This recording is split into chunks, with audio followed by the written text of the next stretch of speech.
Hey guys, this is Michael J. Crawford, the Salty Tracker, one of the gang that is here every Saturday morning. And I just have something I want to say real quick before we get started. And that is that a lot of people accuse us of basically playing favorites with some of the shows here, that we've been a little too nice. And I just got to say, that is such a load of crap. These guys, I've been talking to them for a long time, and they do nothing but tell it the way that it is.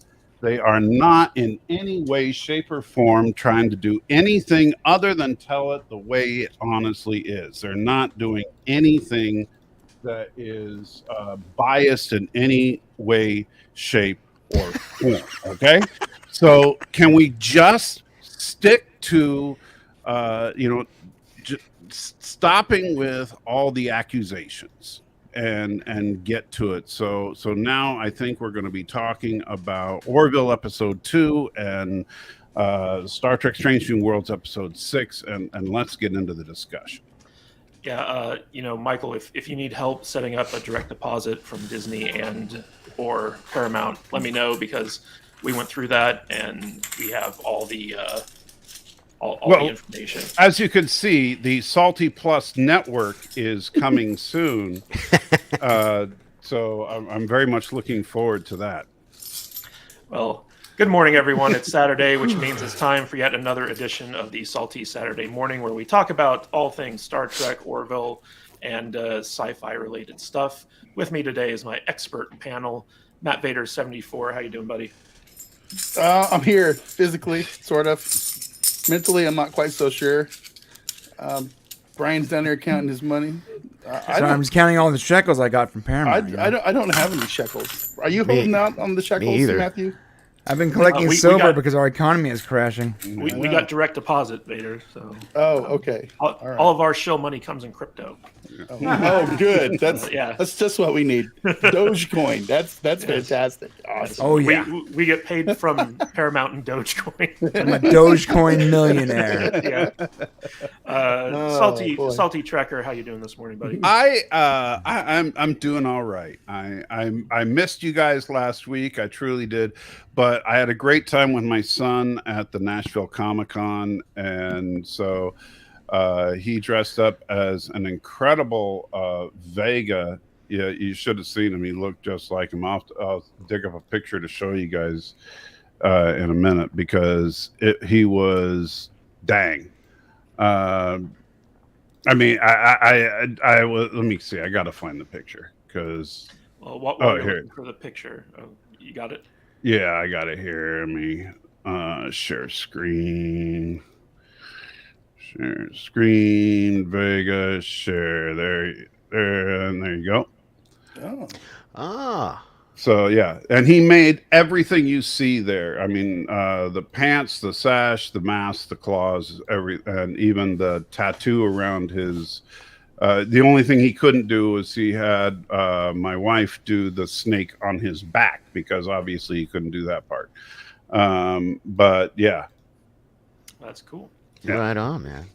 All right, and with 1 day of beard growth, Danny the Dork Knight, how you doing, buddy? Good. I was actually going to shave because a lot of people have been giving me grief about not having the mustache anymore, but I need to get new blades. I went to go shave this morning, and I was like, oh, shoot, I'm out of blades. But, Have Cece come out and do a live shave again. She's at work. So, yeah. Well, I don't want that on my show. That's for Danny's only fans, not. by the way. Yeah, I'm not, yeah. And a whole 25 seconds early, Brian the Popcast. Thanks for showing up today, buddy. Woo! Yeah, boy. On time today. Anima Confusa even was surprised, so that was cool. And before we get going, I just want to shout out everyone in chat. Thank you all for being here. Stephen Ernest, Orwell's son, 47 Yorktown, Anima Confusa, our resident trivia champion. We got David Farnsworth, Joker Voice, hashtag Keep Talking, Full Metal Smile, Gavin Blackburn, Danny's mom, Penny J. Who else? Darth Maul, Michael Strathmore, Chris Retzlaff, JT Gunter, as always, good to see you, JT. Hey, JT. Who else do we got here? That Random Menace, And Smud Boy, good to see you, Smud Boy. Someday we're going to have you on this panel. I like his comment. That's funny. Yeah, Dollar Shave Club, link in the description. Yes. While we're shilling, of course. Guys, we got a packed show today, so why don't we just get right to it. We're going to start off with episode 6 of Strange New Worlds, which is entitled Lift Us Where Suffering Cannot Reach. Very long and kind of pretentious title, but I'm going to start off this discussion by having an unpopular opinion, which was that I did not really enjoy this episode. And I know that that's sacrilege because I've seen nothing but praise for this episode, but I'm not saying that's a bad episode. I think that it was a very interesting episode. I just personally didn't like it, especially after enjoying episode 5 so much. So I'm not going to waste too much time talking about it because it's just a personal preference thing for me. But I want to hear what Matt Vader has to say about episode 6. I'm actually a little bit jealous of you right now, having not enjoyed it, because I am trying. I wish this series would give me something I didn't like, because I'm starting to get annoyed that I like every single episode that's come out, and I'm really getting tired of people calling me names because I like it. Because I like it.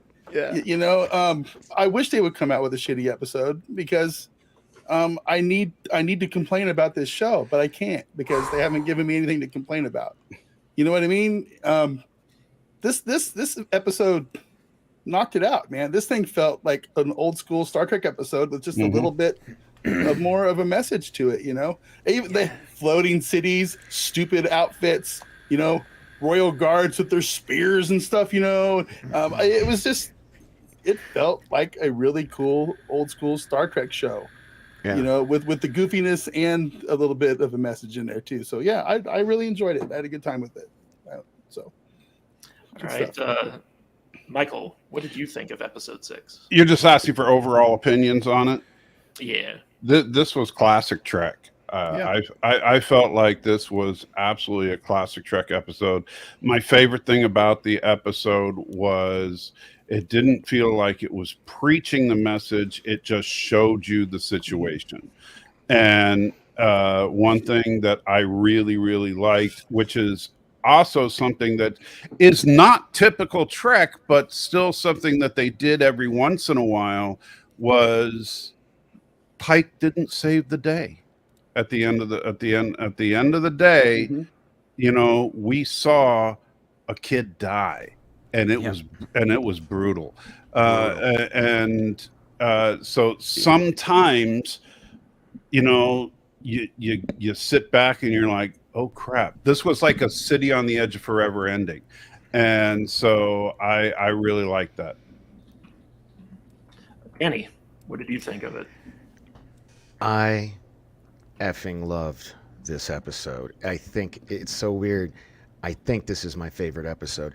It felt, first of all, we didn't focus on any periphery characters. You know, Captain's Log opens up the show, very much follow Pike. We get a very Captain Kirk moment where he, you know, bangs the alien, which is always awesome.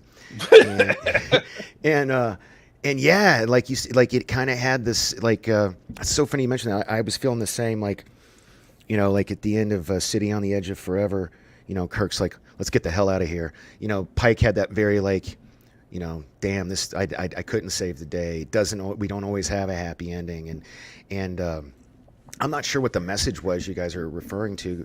I just enjoyed it, the episode so much. You know, I mean, obviously killing kids is bad, but I don't know what the overall arcing, like, you know, underlying, you know. I think it was the moral dilemma, the idea of, you know, if you could, and we talked about this a lot on my live stream last night, if you could end all world suffering, but you had to torture one child. Oh my God. And then that's the thing where she was like, first of all, did any of you guys see that twist coming at the end? Because you did? Wow, okay, maybe that's why you didn't. I didn't. I did not see that twist. 10 minutes into the episode, I'm like, okay, yeah, these guys are evil. Oh, wow. I knew something was up, but I didn't see it being that they're going to torture the kid. Yeah, like I really thought the dad was going to be, you know, at the end of the show, the one that I despised the most, who'd be the actual villain. Well, but really, he was... I mean, the minute that he tried to, get his kid out of there, I knew that, they were going to do something terrible with the kid. Yeah, and that was like in the last 15 minutes of the episode, though. I just mean I was concerned probably around that moment, probably around that time, for the kid, But man, I did not imagine like the way she thankfully they don't show us too much. I mean, it actually looked like, I thought like when he got hooked up that he was like kind of in a euphoric state, because at first it hurt and then he was just like, but then when she tells Pike, no, he's going to suffer the entire time he's alive, I was like, oh my God, that's dark. But and he's going to live through the whole thing. I mean, it sounds like, and then like the kid's going to be there hooked up to that thing for probably some kind of extended period of time. I think they said that they do this every year, don't they? Yeah, one a year. Yeah, one a year. I mean, that's why the corpse of the previous kid we saw is still a little tiny kid. So yeah. I mean, so he's going to live through that for an entire year, and that kid's going to suffer for a year to keep everybody else alive. Yeah, brutal, man. And so you got to, the question becomes, is that worth it? Yeah. So I want to hear Brian's take on this episode. Brian, what did you think of? Oh my God, this week's episode of Obi-Wan Kenobi was horrible. I hated it so much. Whoa! No, we're not talking about Obi-Wan Kenobi. Stop! My bad. Stop! I could have sworn. They killed a kid and then they killed Wade. And Danny's out of here. I can't deal with that. Okay. I'll see you guys later. Yeah, well, I'm sure we're gonna get into that because everyone's so sad that Wade died, right? No, didn't even know who it was. Wade was the best character in all of Star Wars. I can't believe they killed him off. Yeah, so about Strange New Worlds, I enjoyed it immensely. I did think something was up with those people that came aboard. They were acting super sketch. I'm almost positive his dad was like evil or something. But I didn't see the twist being they're going to sacrifice like their king prince kid or whatever. That was gnarly. Okay, good. We're and back then to Strange New Worlds. Additionally, yeah, you're right. The moral dilemma, man. It's like that movie Swordfish. It's like, would you kill 10 kids to save, just to protect your way of life? And the question is, I don't know. Are they my kids? Because if they're not my kids, I would kill 100,000 people for one of my kids. Yeah. Brian, so I'm not really sure how that works. You keep bringing up the swordfish analogy. The only thing anyone remembers from that movie is Halle Berry's boobs. That's literally the only thing about that movie that people. To remember. be fair, it's the only reason I watched it when I was younger. Yeah, I mean, I sacrifice myself for my kids. I don't know about other. I mean, right? Yeah, see, I would sacrifice. I would sacrifice choice. I would sacrifice anybody for my kids, but I don't. That the whole moral dilemma is just. It's such a Star Trek thing, man. Everyone goes, "Oh, this is classic science fiction." Not really. This is classic Star Trek. Star Trek started the moral dilemma thing. Yeah. When it came to TV, and I loved it. It was a great episode. Really, really good episode. I'm glad that Pike didn't save the day. I'm glad he didn't save the day. Because he's awesome, but he can't always be the hero. Mm-hmm. You know what's funny? When I was watching this episode, I was like, "This reminds me of seasons 1 and 2 of the Orville." It doesn't remind me of classic Star Trek. It reminded me of like the original Orville run where they would have episodes like this where it wasn't like a clean cut and dry ending and stuff like that. You're right though. There was a lot of episodes where there was no clear winner or loser. Everyone just sort of lost. And I gotta give the show props for being able to go there and being like, okay, Pike didn't save the day this time. And also it was also kind of like a violation of the Prime Directive if they had saved the day. Because from what I understand, and this is one of my complaints with the episode, is like they were not very clear on why the city needs a kid in order to survive. It would have been nice if there had been a little bit of explanation as to why it's important to sacrifice a child every year in order for the civilization to continue to exist. But I like that it was kind of like a not cut and dry thing. But could have used a little bit better writing in my opinion. So obviously the big thing was Pike not saving the day. I felt like Pike was pushing some major Kirk energy this episode up until the end. And also did his hair get taller throughout It the did. episode? It got at See, least so- an inch. At So least an that's inch. that's how I knew he wasn't going to save the day, because the hair just was like compensating for something. It was really tall. Is it? Hair was fully erect. Next week's episode. Next week's episode is just gonna be a pompadour. That's it. Yeah. I mean, the entire time I was watching this episode, so like he's got Alora, who's like an old flame of his, played by Lily Booth from you might recognize her from The Librarians, which also had Rebecca Romaine in it. But she kind of comes in and she's this alien lady, and Pike totally bones her. And the entire time he's with her, I'm like, what happened to Captain McHottie from episode 1? Like, is that like a kind of like shore leave type thing? Is that What happens in really- space stays in stays in space. Or, space. yeah. I think Pike is a little bit more of a player than Kirk, to be honest.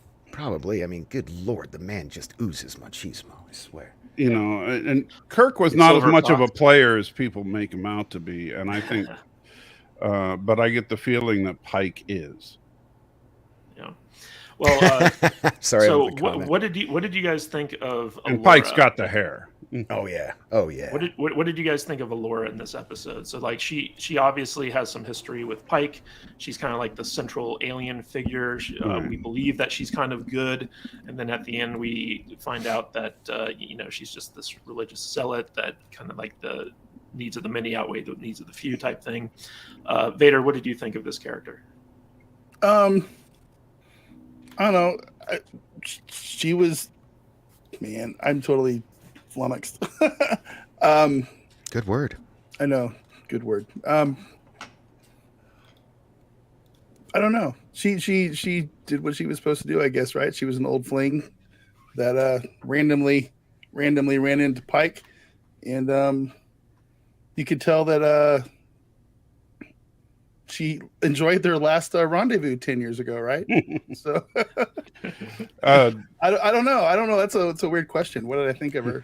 I thought she was fine. You know, that She got Well, she antsy read her roles mounted. correct. Read her roles right. Yeah. So- Yeah, technically, she was the villain of this episode. So, like, that's why I wanted to ask about her. Michael, what did you think of Alora? Well, first of all, I thought it was funny that she mentioned that they were not in the Federation, and the first thing my wife said, "Well, it's obvious the Federation was in her a couple of times."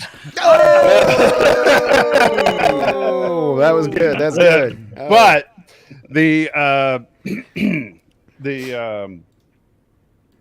I want to call you out on something there. She was not a religious zealot. I think she was being pragmatic. It had nothing to do with religion, because if you look at it, purely logical, if killing one saves 100, that's logic. That's Go math. to the many. Go to the Yeah. many. And so that has, a Vulcan would see that's the correct thing to do. And in fact, if you look at, and her argument was a completely sound one. This is something that I was talking about on my live stream last night. I want to Is that address that. is that if you could right now, think about this right now in the United States today, how many mass shootings have we had in the last month? Jesus, Now, yeah. if we could alleviate all of those, but in order to do that, you would have to torture one child. Is it worth it? Now, you're preventing the death of dozens of people, but you're torturing one person. Now, and in your mind, you're saying that's morally bankrupt, but morality has nothing to do with it. You're talking about practical application. In practical application, what they're doing is correct. What they're doing is saving lives, and what they're doing is making their society darn near perfect. And without invoking some kind of divine power, some kind of higher morality, what they're doing, you cannot make an argument against. And I am struggling with that, because now as a Christian, I can make a million arguments as to why what they're doing is wrong and heinous and disgusting. But if you are making an argument outside of some kind of invoking a higher power or divine authority, there is no reason in the world what they're doing is wrong.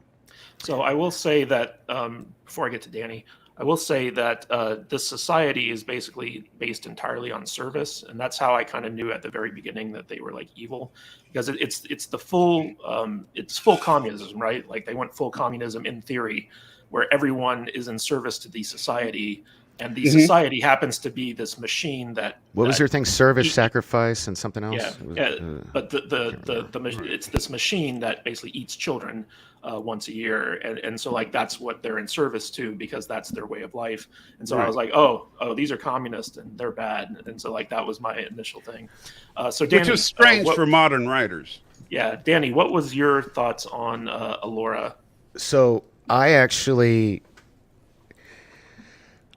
I've talked about Nietzsche's dialectical process before, but much to what Michael was saying, I totally do not agree with her point of view.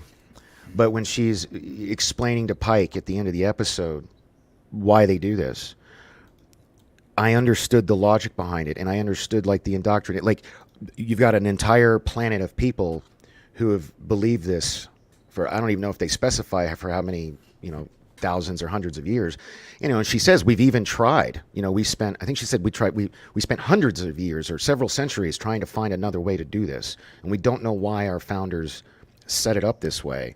But we have two options here. We keep doing this really horrific effed up thing, or everybody dies, so it's something Star Trek, in my opinion, has always done beautifully, and that is set up these almost impossible decisions, and then try to use the humans or the crew of the Enterprise, with our general point of view, and how they can't wrap their brain around this alien point of view, but that's all that they know. So our point of view is alien to them. And I love that. And to Kate, your point earlier, yeah, if he had saved that boy's life, it would have been a direct violation of the Prime Directive, because it would have plummeted that entire planet into, what you say, lava and acid. Yeah. So I mean, there's millions and millions of people that are dependent on this one thing, right? Yeah. And of course we didn't get to see the everyday lives. We just got to see what happens up in the little palace grounds floating above. And there's also an offshoot colony where they were like, we want to get away from this, but like, life on that colony sucks. Yeah. Everyone else is like, oh, I'd rather sacrifice a child than live over there. Brian, what was your take on Alora? Yeah, she's super hot. She is very hot. She's redhead, ginger. Therefore, she's right. Yeah, unicorn in the house. Yeah, no, I saw her more as pragmatic. Yeah. And I liked that. I liked that the leader, wasn't just leader because of her position. Like she was born into it, whatever. She clearly showed that she had balls. Like she took out that dude that was trying to kill her, and then when Pike was like, "I'm gonna contact the Federation and Starfleet," she goes, "Yeah, and." No, I love that. Yeah, she was like, "Yeah, so what are they gonna do? Yeah, what are they gonna do? What are you gonna do, We're not bro?" Federation members." Yeah. So I just felt that she had she definitely had some chutzpah, and I don't think that she wanted to I don't think she was like some crazy, I want to sacrifice kids because this is how we've done it all the time. No, I felt for her. She was crying at the end when Pike just dips out. It's like, now number one, and like, yeah, I think that she just didn't have they don't have a choice. They don't know how the machine works. Yeah. So apparently the machine was built so long ago that to keep them on that, to keep them healthy on that planet, and no one knows how it works, and they just know that they gotta sacrifice kids. Now there's another question. Maybe you guys should train people down the line so that doesn't happen all the time. But Either way, and you know what? They're sort of screwed if that machine ever has a problem. They can't fix it. Yeah. Well, there's also like they have all these technological advancements with in the medical field, which I'm sure we'll talk about later with Mbenga. So they really can't figure out. They got all this hyper, advanced technology, and they still can't figure out a solution to this. It just is mind-boggling. Or just figure out a way to leave. Just leave. Just really, they can really leave. crappy spaceships too. Yeah. They are warp. Hold up. There's some of them did leave, but you know what? There's a further mystery here. Like that machine is so advanced. Did they make it, or did someone else make it for them? Right. I don't think they made it, because if they made it, they'd know how it worked, right? Yeah. So some benevolent aliens made it for them. No, more like malevolent. I got that word backwards. I think that what they did is they discovered that city, and generations ago, like they just started living there, and that part of the cost of living there was like these child sacrifices and stuff like that. Real quick, we got a super chat. There you go. For £2 from Gavin Blackburn. Oh no, space communists, the worst kind. Yes, you will be communists are assimilated. bad. Yeah. I say Hitler style. Just line all those commie bastards up so you can use less bullets. Wow. Yeah, I got real dark. Sorry. Anyway. Yeah. I agree. But between Michael's school shooting and that, like, we're totally demonetized, so like, we're fine. Good one, guys. Good one. Sorry. Yeah. And we got a new super chat from JT Gunter for $5. Super chat. Only because he told me Say to it, Danny. Super chat. I enjoyed this episode. It made you think. Not the best. Plus, is Pike Johnny Bravo with that haircut? Did you see his tweet? Hey, baby mama. I'm coming in because they just got this stream demonetized, boys. And Anson Mount actually retweeted somebody drawing him as Johnny Bravo. Did you guys see that? That's funny. Yeah. Anson Mount continues to be just a great fan. Like, he's so good with the fans, man. He really is. He really is. Very personable person. So this episode, aside from being kind of Pike-centric, was also very focused on Mbenga. And we got a revisit of his child in this episode. And one of the interesting things is that this society is so advanced that they've eliminated all disease, and like this is a potential cure for his daughter.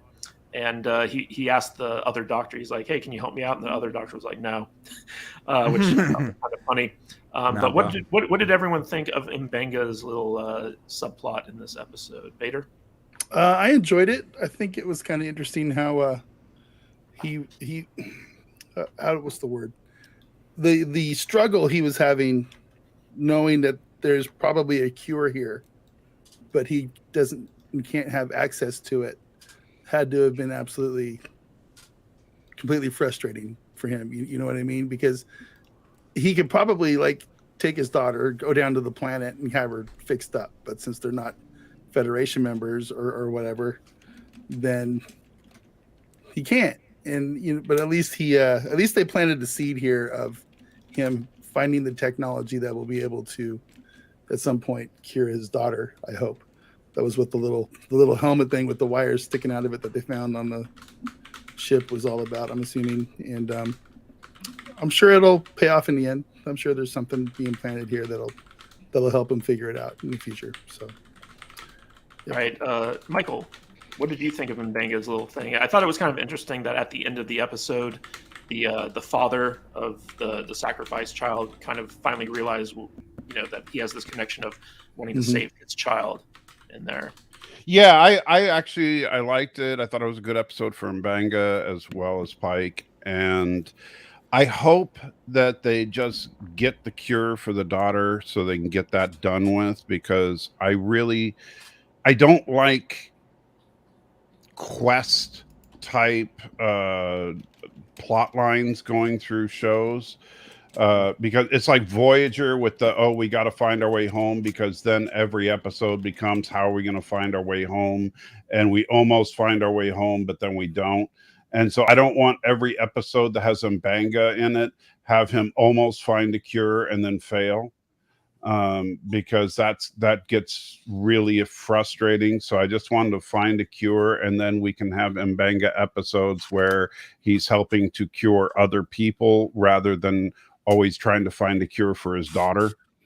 And his daughter can just be a tertiary character on the show, and or even just go live with mom wherever she is, or is mom dead? I don't know. I don't remember if they said anything about what mom is, but whatever, just cure her and get that done with. So since the doctor left at least the seeds of a cure, and Bang is obviously a very good doctor, let him either discover the cure or on a future episode put what the doctor gave him, combine it with something he finds from another alien, and bam, he has a cure. Because I don't want this to be an ongoing thing forever. We've already got the ongoing thing of fate with Pike and the impending wheelchair thing. Are they in the so-called prime timeline where his fate is sealed, or are they in an alternate timeline, as Brian and I believe, and he's not going to end up in that chair? Yeah, no, if he ends up in that chair, I riot. But not that it matters. Yeah. He has to end up in the chair. You know, it's funny is like I honestly thought that they were going to have the kid once he discovered the daughter give that information to M'Benga, because That's like the kid was like super smart. Yeah. Danny, what did you think of M'Benga's little side story here? I actually liked it, but was I the only one that when that Dr. Dad, whatever his name was, the elder guy, is it just me, or did they like lift Deanna Troy's line from First Contact? Because he says like, you know, like I can't remember. I'm paraphrasing, but I remember Troy's line was, poverty, disease, war, they'll all be gone within the next 50 years. But this is well after 50 years from First Contact, and they still haven't gotten rid of disease. So I don't know. That was a weird, for all you continuity haters out there, like Professor Brainy Specs, who I don't think is here today because he's just so sick of us enjoying this stuff. I don't know. Did anybody else have that thought in that scene, in that moment? Did anybody else? Well, I think that I remember when Troy said that, and I think that when they say that, I think they mean, generally speaking, poverty, disease, and war have been eliminated.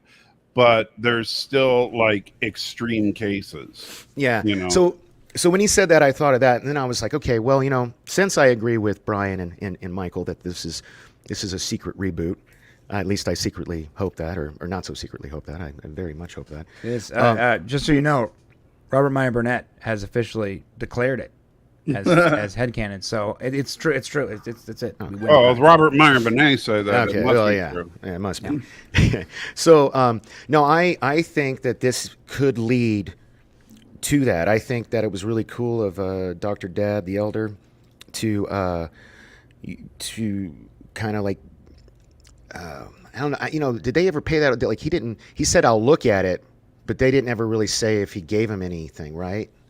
Or did they? I watched it twice. I don't They cut. Go ahead. Super chat. From Dwayne Olson for $10.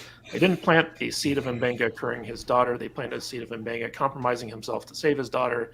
If M'Benga will turn to child sacrificers, how far will he go? Well, I think that that was kind of like already done by the time he had that meeting with the dad. But to answer Danny's point, what was your question again, Danny? I'm sorry. Oh, my question. I was wanting to respond to this guy.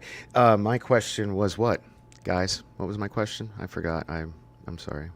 Well, anyway, so the war poverty thing. I think that this would be the no. By the end of the episode, when the father of the sacrificed child came to M'Benga, it felt like this was the start of them learning about how to eliminate disease, because that's basically what this society did. So there's that kernel there. But I wanted to also address. I remember my question though, okay, if that's okay. Oh, it was like, did they actually show him? Because I remember vividly, he's like, hey, I've had this on my mind. Can you pull up your patient?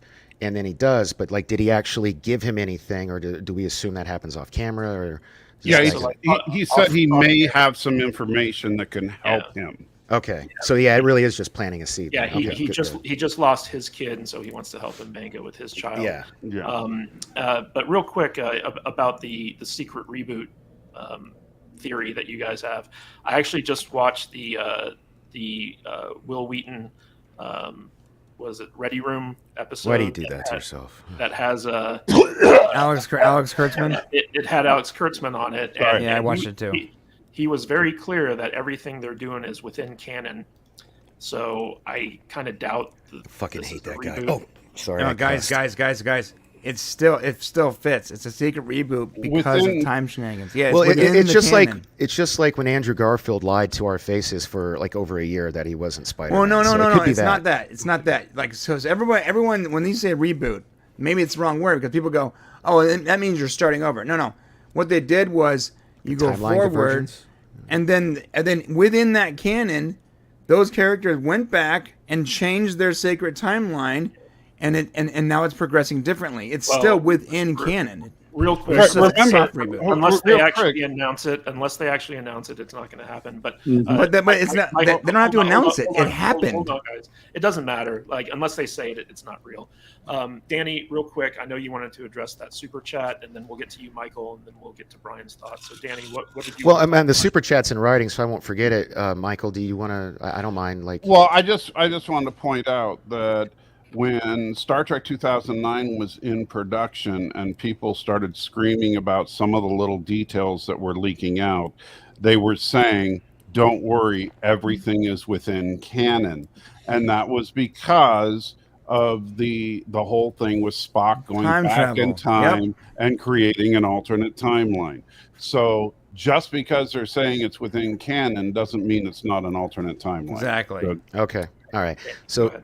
on the super chat, so Mbanga did not turn to child sacrificer. So if you think about the first conversation that he has with him when the little boy's still in sick bay, he's talking to him about a hypothetical patient. And he at didn't that know time about the child they don't know. Yeah, they don't know he's a child sacrificer.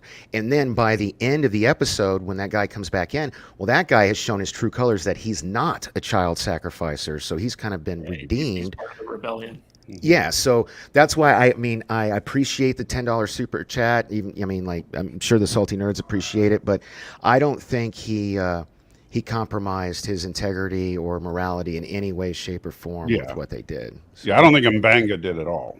yeah. All right, Brian, what did you think of Mbanga's little storyline here? Yeah, can I be honest? I do love this show, and I love this episode, but I don't really care about this storyline anymore. I'm gonna be honest. I barely cared about it when it was introduced, and it just feels like either address it or ignore it for another episode in the future or whatever. You just said you would kill hundreds of thousands of people for your own children, and the guy fighting for his child is the least interesting. I get it, subplot to man, you? but like, yeah, it's the least interesting thing because like they're clearly gonna milk that storyline for a long time. They might not even conclude it this season. So it's Oh, no, they it's won't. Yeah, they won't. So it's for me. It's like, oh, well, so it's just a waste of time. My bad about the keyboard, Kadish. I'll fix that. I have a mechanical keyboard, so. But the thing is like, yeah, so they're gonna keep milking it along every couple episodes. Here's some more stuff about the kid, whatever, and no conclusion. So it's to me, it's just like sort of a waste of time. You can introduce it, you can touch on it, but then give me an episode and conclude it. Go ahead, bro. Well, and this is the problem with that, and why I think they need to just finish it off quickly, is that girl ain't getting any younger, Right. and Oh, so true. if True. he's holding her in the transporter buffer, but guess what? You wait a couple of seasons, you can't explain why she's 2 years older. Well, what if they're doing what Why? the Orville did and they're block shooting it? What if they've Yeah. already shot all of her scenes for the next She's season or two? she's 15 all of a sudden. Yeah, but in the Orville, the kids look way older, and they're pretending that. No, they're see, still, you said know- that in your video. I'm glad you brought that up. Ty still that's what I was blown we'll away. talk- Ty still looks like guys, tiny. We'll talk about that when we get to the Orville. Okay, sorry. We'll talk about that in the Orville segment. Sorry. So we had the triumphant return of Frank Kirk. I know his name's Sam Kirk, but I'm calling him Frank Stallone. Why are you calling him Frank?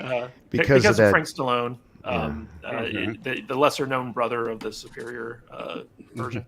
So Sam Kirk makes his triumphant return. Turns out he's not dead after all. But I think that this was a But big missed Lon opportunity. almost killed him.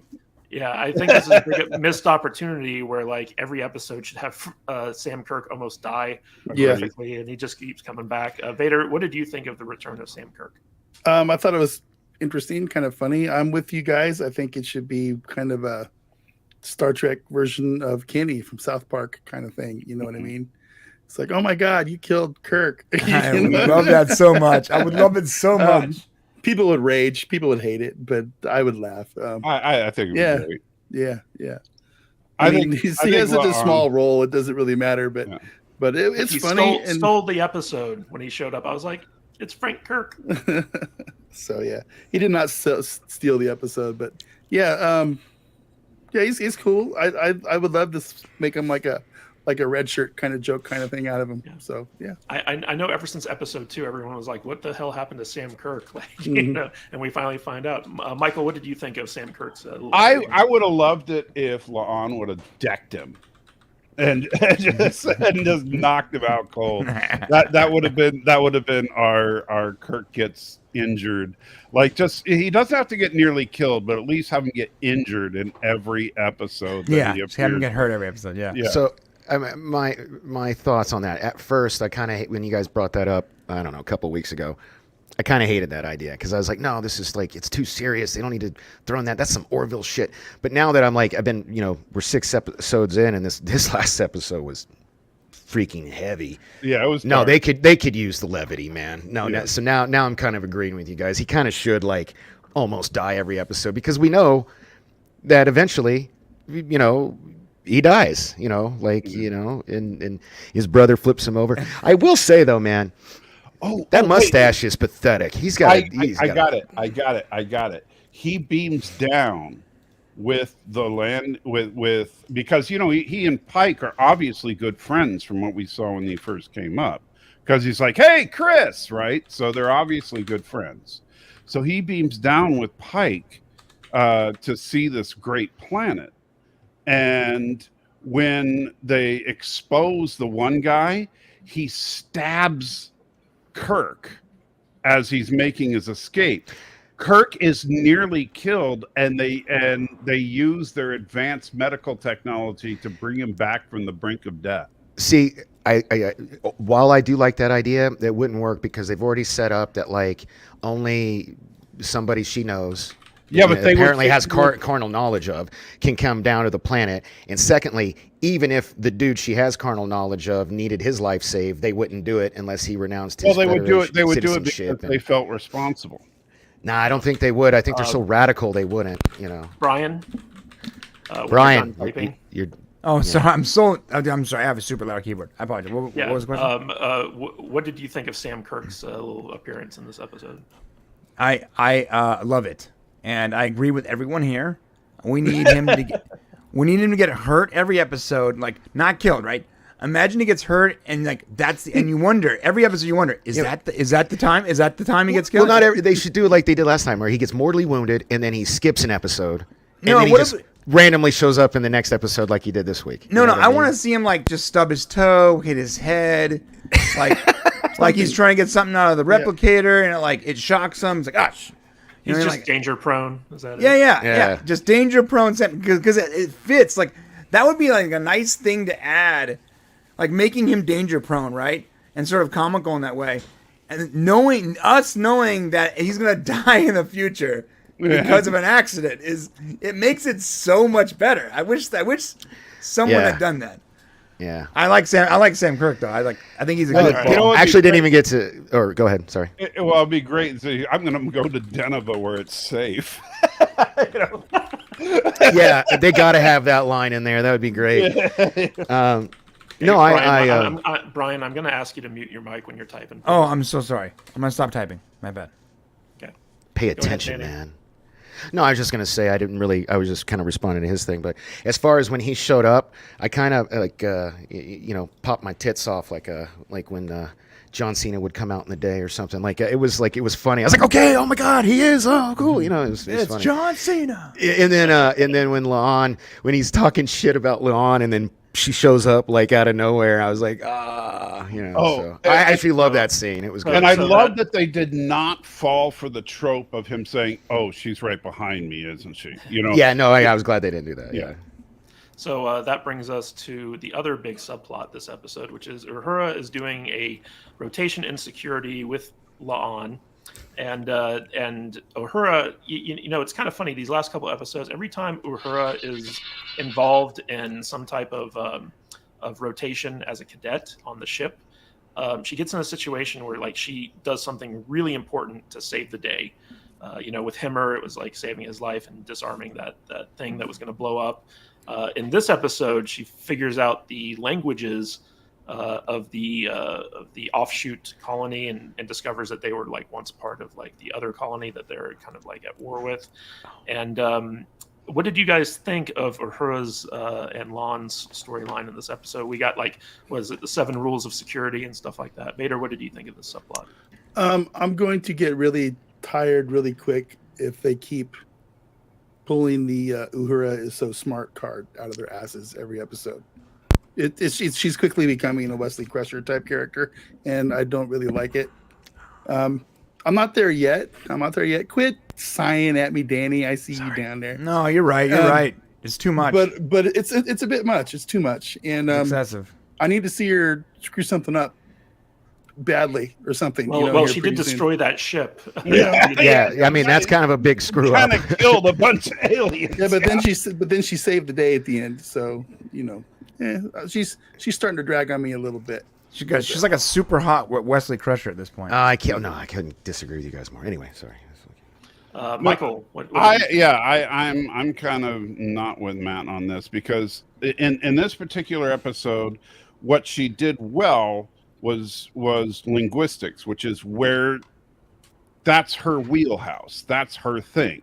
So if what she was doing was kicking, because I know she's on security rotation. Okay, well let me change my answer then a little bit. How about the writers give us something to where that doesn't involve linguistics or some weird language for her to solve every single episode? Well, that's right. Okay. Right. Well, and that's fine. I mean, that's fair. I'm just saying that, if what La'an because had then you guys would call her a Mary Sue. Come on, right. She's got one thing she's good at. But no, I'm just saying, if what in the one with Hemmer, Hemmer was actually the hero of that. She was just doing what he told her to do. Exactly. She was right. Yes. She wasn't like the genius engineer. She was just the hands for Hemmer. In this one, she was just using her natural skills as a linguist. She wasn't being a badass security person throwing people around. And in fact, she injured herself and ended up blowing up a ship by accident, right? So I do want to point out real quick that everyone on that ship teleported off before. Yeah, thank you. That's what I was going to bring up because of that last super chat. The reason they didn't have to make it or not super chat, but the last thing you put up on the screen. The reason they didn't make that fodder for the episode is because she didn't have to be riddled with guilt, because they did reveal nobody died. They all got off the ship. But it was still a big screw up for somebody who's supposed to be from your point of view, Matt, for somebody who hasn't really screwed up yet. Not only, I'll wait till it's my turn, but I have a couple points I can make. Right. So, but you see what I'm saying? She is very smart, but she does have a specific set of skills. And so far, I'm not seeing her as a Mary Sue. I never said she was a Mary Sue. No, I know you're not. I know I just feel like they're just relying on her brain to solve too many issues with the show. So far, we're 6 episodes in, and I think she's saved the day on 3 of them or 4 of them. I don't know. But I still see this as an ensemble cast, and I see this as in this particular episode, I think she supplied a piece of the puzzle, but ultimately, I saw this as a Pike story, not an Uhura story. Yeah. Oh, totally. I want to know where the hell Hemmer is. Yeah, he's not been in the last 2 episodes. What's up with that? I think Hemmer was busy trying to get his hand reassembled. So I don't know. The insignificant transporter chief dude is getting more FaceTime than I would like to know. Not really. I mean, like if you added it all up, I mean, Hemmer's still got more screen time. It might have something to do with all the prosthetics or whatever, maybe. But who knows? I would like to see more Hemmer myself. They may have thought that Hemmer was not going to be a breakout character, even though everybody seems to love him. Speaking of Hemmer, did you guys see the amazing video that this guy over here dropped this morning all about Hemmer? If not, you should check it out. Sorry. Yes, you should. We'll link it in the description. Dan, hey, real quick, did you see the triple timeline video that now has over 120,000 views? Yeah, boy. Danny, I bet you those fish people are happy. Yeah, Danny, they better be. Give us a breakdown of what you thought about Uhura and Lon's storyline here. So yeah, no, totally. So they were ragging on. I was actually glad they gave her kind of the save the day at the end, because she was kind of getting ragged on the whole episode. Like, how was your break, cadet? Oh, thank you for asking. It was good. And then like Ortega's, was it like rule number 2? Security never takes breaks or whatever like that. So there's like wah, wah. And then like she gets caught kind of talking shit with Sam Kirk about Lon, and then like she accidentally blows up a ship. You know what I mean? Like she kind of had quite a few stumbles in this episode before she finally redeemed herself, at least in the. So to me, this was good, a way to build relationship between Uhura and Lon. But even more important to me, let me ask you guys a question. Let me see if we agree on this. Who arguably, if this is canon or whatever, we know this is setting up Kirk's Enterprise in roughly 10 years or 8 years or whatever it is. Who are the 2 most important people on this show then? Anybody? Uhura and Chapel. No. Uhura and Spock. Chapel's such a small Uhura character. And Spock. Yeah, I would okay, maybe 3, but I'm just saying those 2. They're the they're okay because they're on the bridge in Star Trek the original series. It's really important that we show all the, and I'm loving Anthony Peck's Spock. I never thought I would after Discovery, but Ethan Peck's, or Peck. I keep calling him Peck's because of that first episode where he had his but I think Peck's is a better yeah, right. So no, that's what my wife was like. He is way too big to be Spock. yeah. I love that. I actually love this because Uhura's a cadet. And she beat out thousands of other applicants. And she's also admitted in the second episode, whichever it was, that like, she's not really sure of her place or if this is really what she wants to do. And like Spock has that talk with her. So I think, it's important to focus on her because we know ultimately she's going to end up on the bridge of the Enterprise. And so I actually love this a lot. I think the stuff they're doing with Uhura and Spock really is some of my favorite stuff on this show. All right, Brian, what did you think of Uhura and Lon's little side story here? Meh.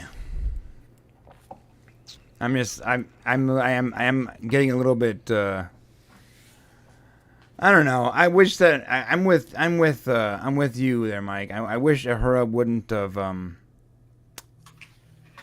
She wouldn't be the one that saves the day. I just. Like, if she's just train, like, let her train, whatever, have some moments with her, give us some more, insight into Uhura, but, like, we just don't need her to be Wesley Crutcher every episode. That's it. Yeah, one of the kind of uniting factors of Uhura in all these episodes is that no matter what rotation she's doing, she like is excellent at it, and she surprises her supervisors and like, "Oh, you're really good at this." And blah, blah, well, yeah, but not till the end. I feel like they've done a good job of showing progression and growth. She always stumbles along the way, even if it's at the end, eventually, like the supervisor's like, "I underestimated you. You're actually really good at this."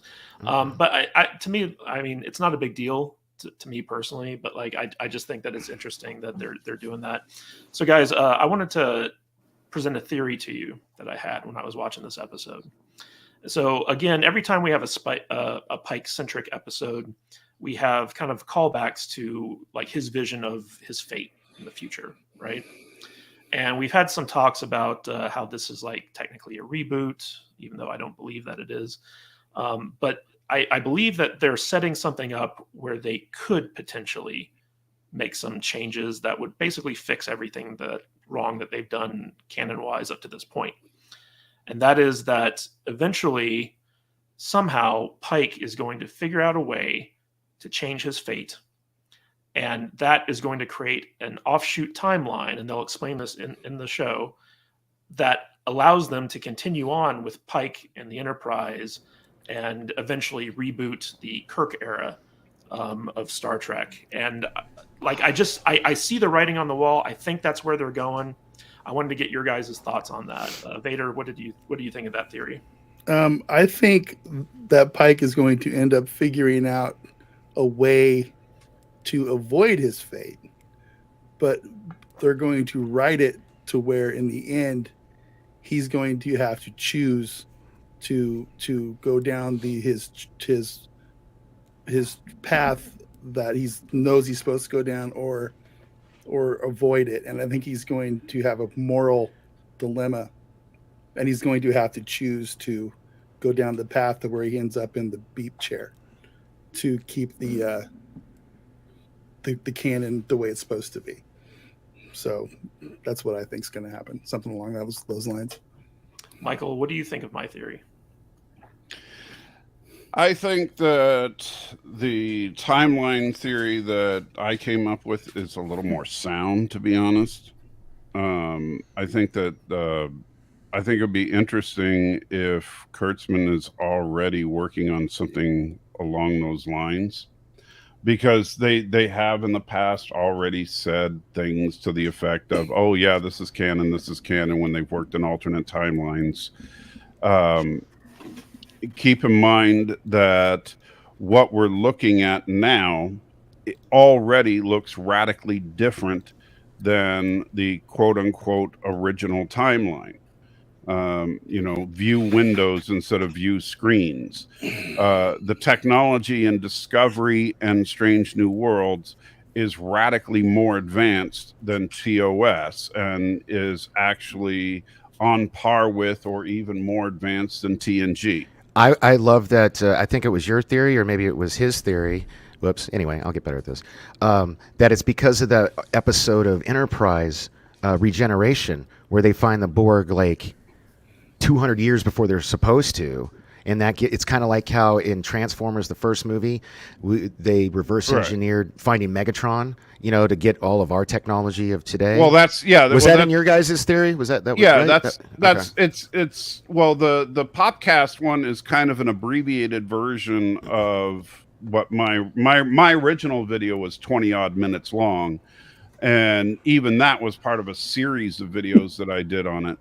And Salt, Mike, can you see my mom's message? Yeah, I only see. Oh, sorry, sorry, Miss Moneypenny. And here, wait a minute, got the hat. There you go.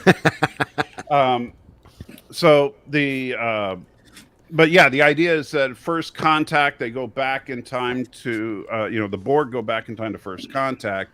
Zefram Cochrane starts talking about cyborgs from the future trying to wipe out all sentient life, which was also in Regeneration, the same episode. That was in Regeneration. They talked about that, and so obviously, Earth gets wind of this, and of course they say, "Oh, that was just an old man being crazy," but Zefram Cochrane was, the most respected man in, he's the opposite of an old man going crazy. Yeah. Zefram Cochrane was, the inventor of warp drive.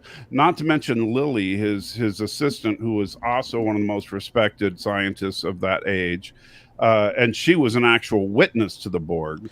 But they don't mention her in Regeneration, because after watching your video, I went back and watched that episode. Right, but that the investigative bodies of the day would have been debriefing Cochrane and Lily about all this stuff. Yeah, and she probably headed the department that was going to deal with it.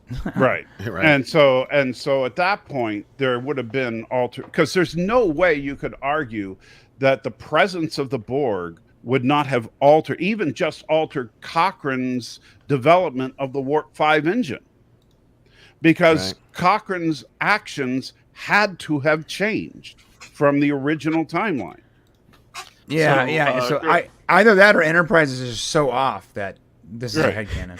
So real quick, I want to move on a little bit. I'm sorry. I didn't mean to. Can I That's my bad. I brought up. Wait, can I touch on your theory, Matt? You can, but I want to ask you something in addition to that, Brian. Okay. So, in Picard season 2, we got introduced to the Wesley Crusher time cops, and I think that they're setting up something where basically Wesley Crusher and his time cops can do something to help save Pike, and they explain, okay, you're now on this timeline, but all this other stuff happens, and that's how they justify it. So, Brian, you have the floor. What do you think about that? Is what I would say if I was a complete f***ing moron. Okay, so I actually like your theory a lot, but Me too. I want to add to it if I can. Like that's a good theory. I like it. If he's able to avoid his fate, the time ripple, whatever you want to call it, is enough to reboot TOS, and we get the new Kirk and all that. But what if he's able to? What if I can combine the secret reboot and your theory and go, because of the events of First Contact, the changes to Enterprise, et cetera, he is then Discovery and the time crystals and all that nonsense. He's able to get the time crystal. He's able to see his fate. He's able to avoid his fate, thus separating the timelines further. Because had Discovery not happened, Pike wouldn't be knowing his fate. And I think the events of Discovery only happened because Enterprise was such a no offense to canon, but no offense to Enterprise. I love Enterprise, but it was such a mess because of the timeline. So imagine if the time crystal, or whatever it's called, is what allowed him. Okay, so the time crystal, that change is what in his life is what allowed him to see his future, find a way to avoid it, and save the kids or whatever he's got to do, and then that will further the timeline along. I think that those two theories can work in tandem. Michael, I real agree. quick, then we're going to go to Danny. Yeah, and I think that the Wesley Crusher time cop crap, which I do hate Wesley Crusher with a passion. If you could put up our favorite picture for just a second, because I need that for just to clear my. I need that in my life. Okay, so. But I think that what they could be setting up with that is to use Traveler Wesley Crusher to explain all this to the audience. To somehow use Traveler Wesley Crusher to show us the events, these events, to show us that the Borg incursion created an alternate timeline, like a narrator. That then went through and So did these I get changes. why you would say that, but dear God, please do not. I do not hate want to that see. so much. I do so not much. want to see Wesley Crusher in I know. Strange New Worlds. Could you imagine? at all. It'll be In fact, I'm going to have nightmares now. Why did you even mention that? Like, what is the name of that stupid show he does now? The Ready Room. Ready Room. Yeah. So to be, welcome to the Ready Room. Today we're gonna go back in time. And it'll just God. and he'll be taking not Doge back around to take Doge coins around the universe. Yeah. So moving on, Danny, what did you think of my little theory there? I actually, I love your theory, and I feel like it kind of feeds into it. It's all like, so Michael was saying that they've said things aren't canon before because of the whole Spock thing with the 2009 movie, but then it obviously created an alternate timeline, blah, blah, blah. So they have this headcanon theory, which I have been agreeing with the secret reboot thing. But the way to make that an actual thing is with your theory. So I think they all kind of feed into each other, and I'm afraid that we're just. When I say we, I'm not including myself. We're just better writers than who's working with Star Trek right now. You know what I mean? Like, we just come up with better ideas, apparently.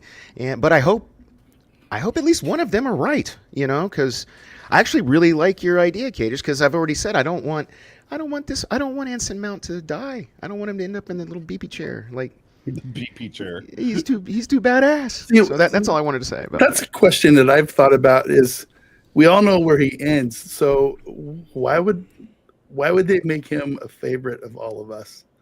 It's like he's gonna die, guys. He's gonna end up in the chair. He's gonna die. It's gonna be. I don't think they did it on purpose. I think it happened organically because Anson Mount is such a charismatic actor. Yeah, That's I mean, what it all came from season 2 of Discovery. I get that, but man, I just Because we all loved Inhumans, right? Oh, that was a horrible movie. No, but you know what's funny? Imagine that was never their plan, but everyone loves him so much, they're like, F it. Let's just change that. That's kind of what I think happened, to be honest with you. That's kind of what I think happened. Yeah, man.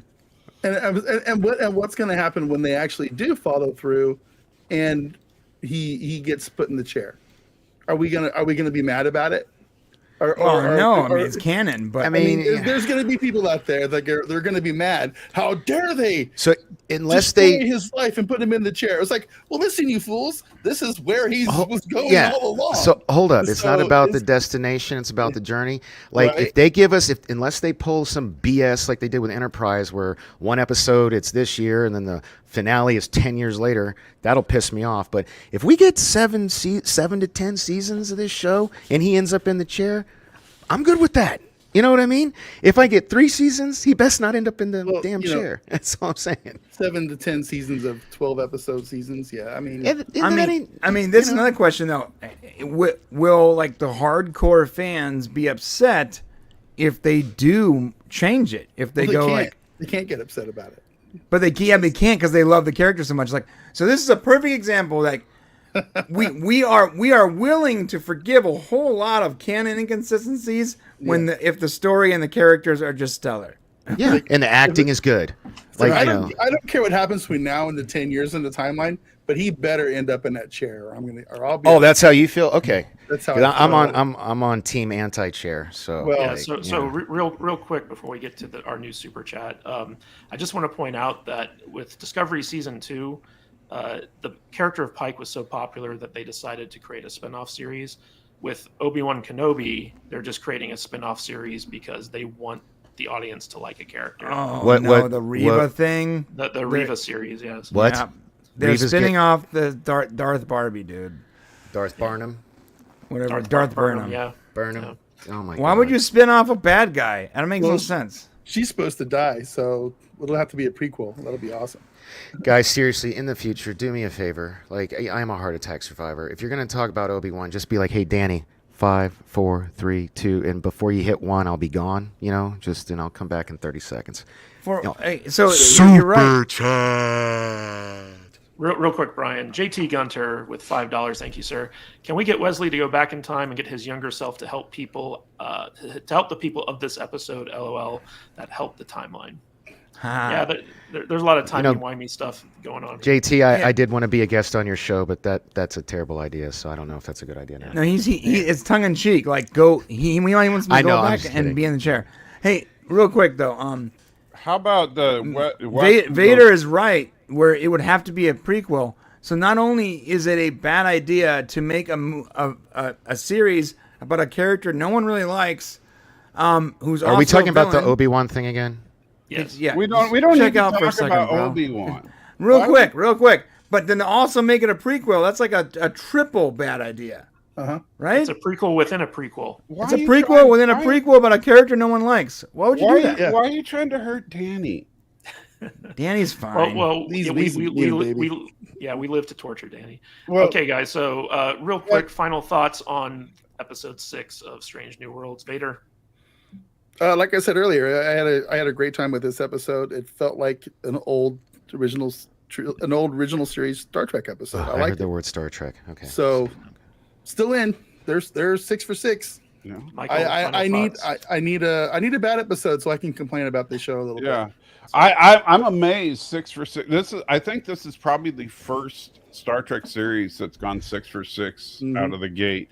And by the way, I think brilliant idea, since we're talking about time traveling Wesley. How about we have Wesley go back in time to give young Wesley in Encounter at Farpoint a gun to shoot himself in the head.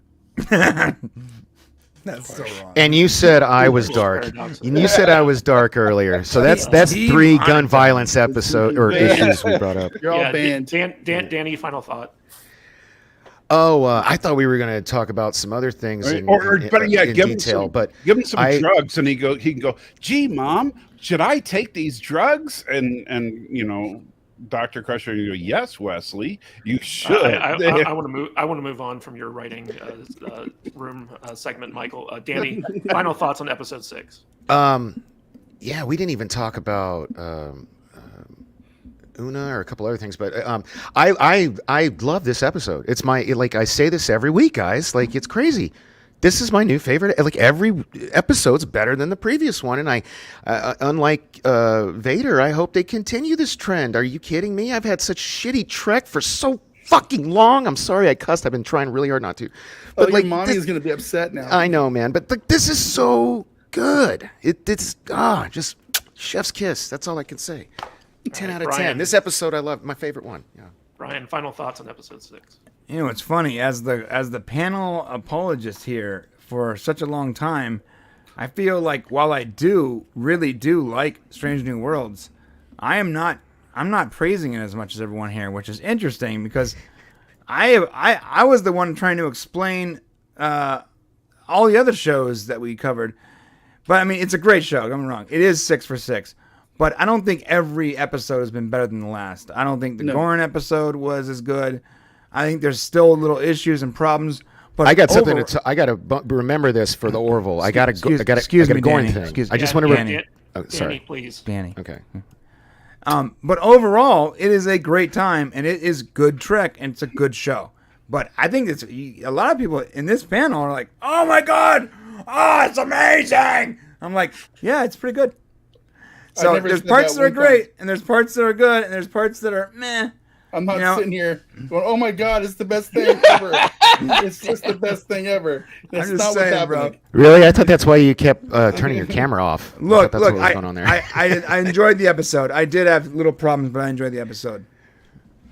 No, fair enough, man. This is why, we don't always have to agree. In fact, life would be boring if we did, All right, real quick, we got a super chat from Fluffy Panda for $5. Thank you so much. It's easy to be a great episode when you rip off Babylon's 5's A Voice in the Wilderness, but darker. Ouch. Ooh, deep Shots cut. fired. Nice. Yeah. No, nice. That would require people to actually watch Babylon 5 in the last 20 years. Oh, it's so hard to watch, dude. It's so hard to watch. What the hell? Babylon 5 is so good. What are you talking about? No, it takes so much time to understand it. It's like, it's a rich world. It's a rich, complicated, drawn-out world with pacing issues. I'm sure that once you get into it, it's amazing. But it's so hard just to get past the first 4 episodes. Did we watch the same show? Okay. Yeah, so I mean, season 1 of Babylon 5 is really rough. But I just want to mention real quick that Alex Kurtzman confirmed in the Ready Room that we will be seeing another Gorn episode this season. Awesome. So, Yes. We have that to look forward to at least. So, guys, let's talk about the Orville.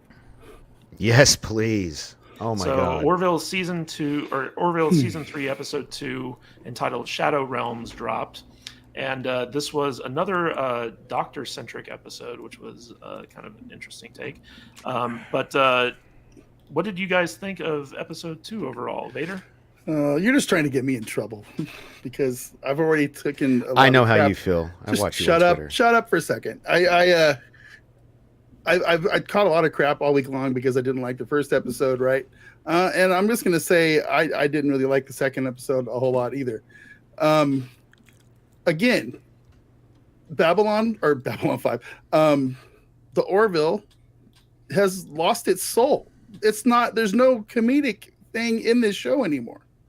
I'm not saying it has to be funny, haha, Saturday Night Live, Family Guy funny, but there is no humor in this. There's none. There wasn't even a scene with the. I hear you.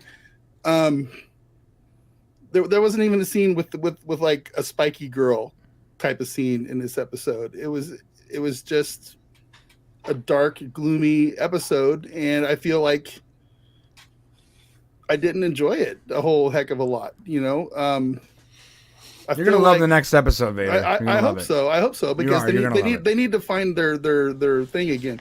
I feel like, like the title plaque of this episode says, you know, is this their new Borg?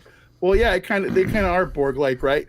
And I feel like with the organic ship and the spider people, I feel like they're taking old episodes of Star Trek and putting the scripts in a blender and kind of shredding them up and taking them out and putting them into Orville scripts and just changing names and stuff and seeing what comes out.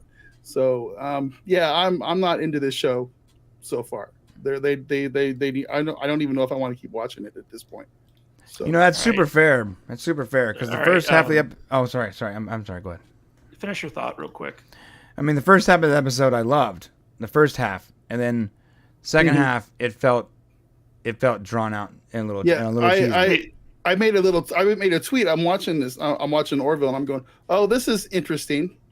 And then my next tweet was, "Wow, this took a really hard left turn," or something like that. But yeah, it was a very strange episode for me. Yeah, So that's kind of funny, Brian, because I'm exact opposite. I really liked the second half of this episode. I thought the first half was boring. But I actually want to get to Danny before I go to Michael about his thoughts on this episode, because it's obvious he's got some stuff he wants to talk about. Sorry, no, yeah, I out of respect, you know, I took notes. I'm trying to get better at the parliamentary rules and lessen my knee-jerk reactions. Sorry, Vader. it's okay. So there's that part where where Scott Grimes' character, I forget his name for some reason. Gordon. Gordon, yeah. Gordon hasn't got as much screen time as he did in the first two seasons yet. I hope Yeah. that changes. But you know, like Kelly's trying to like get the power cell out or whatever, and he's like, "Well, then you're doing it wrong. If it doesn't pop right out, you're doing it wrong." And then, like, you know, a couple seconds later, Ed's in there, has no idea that was said, and he was like, "Well, you know, if it doesn't pop right out, you're doing it wrong." And then she like looks at him like she's like she knows he wasn't there, and he's like, "What?" I thought that was funny. Like you didn't think that was funny? I mean, like, hey, I thought next thing, it was a sexual joke. No one next caught. next thing I thought was funny. Well, I guess whatever. The next joke is about sex as well. That's too funny. Isaac bringing up the sex thing in the conversation with Admiral, what did you call him, Brian? Me Too? Admiral Me Too? Oh, Admiral Me Too. Admiral Perv. But He that's what I was soured. calling He soured the episode for me at the start. yeah. Well, you guys, I did some research because I was like, who the F is this guy? He's a Days of Our Lives actor. So that explains a lot to me. That does explain a lot. Yeah. But yeah, Isaac bringing up like her favorite sexual positions. Come on, I mean, like they're just not hitting us over the head with comedy. It's not being overly comedic, but there's definitely more comedy than there is in Star Trek. They're just, well, okay, that's fine, man. Like I hope that Brian is right and that the next episode recaptures your love for the Orville. Was Bortus in this episode? Yes, he was. Yes, Was the he pilot was. guy in this episode? Got about 5 lines. Gordon. You know, Gordon's in the episode, Briefly. and so is you know, like they're giving Jay Lee's character, what's his name again, Lamar. They're giving Lamar more time in this, showing us instead of telling us why he's so damn smart and why he earned the position of engineer, and you know, involving him a lot more. Oh my God, we got an amazing scene from the new security chick where she beat the hell out of all these spider people. Like that was awesome, you know. So anyway. I digress. I thought there was enough humor for me anyway. I laughed like 3 or 4 times. These are just 2 off the top of my head I could think of. All right, real quick, we got a $5 Live Long and Prosper from Setlick Gaming. Setlick Gaming? Setlick 3 sorry. Setlick 3 Gaming. Thank you for that super Aren't chat. you gonna Michael. Well, isn't Dork not going to say super chat? Oh, it's a super sticker, not a super chat. Well, then are you going to say super sticker? I mean, I'll do whatever Kadish tells me to, but if he doesn't ask me to, I don't like getting yelled at. You know? I just want to move on. Michael, what did you think of this new episode of The Orville? Well, I think I'm kind of in between Vader and Danny. I do think Orville has definitely lost something in the transition from Fox to Hulu. I do think that the loss of the humor is a negative. I think that Orville should be light and funny. I think that's really what made Orville unique is how fun the show was.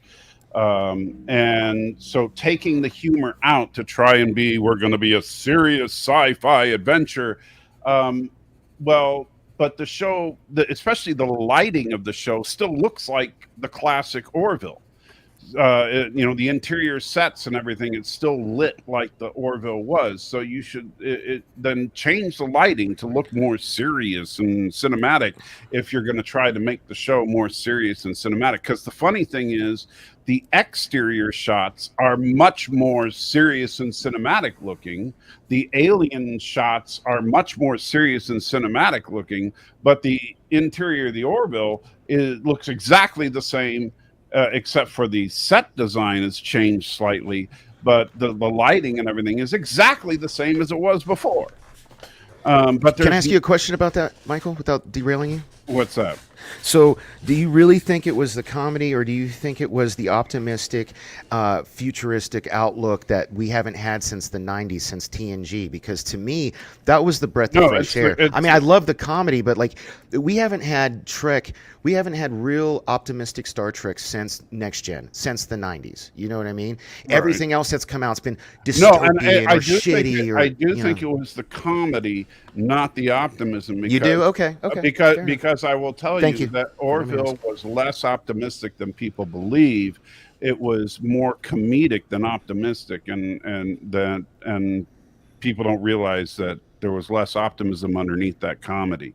I agree. But a lot of people don't see that. In the first two seasons, they could touch on really heavy topics and insert a real crazy brand of fun comedy into it that resonated with me and made me actually think about some of these things that they were touching on way more than I would have if they hadn't been just beating us over the head with I think I know. I think I know it. Yeah, no, I think I know a couple episodes in particular. And I know I keep going back to Borg, but it's always a Bortus episode to me where they did that well. Is it because he's gay? Hold on. It's like with the sex change thing with their kid.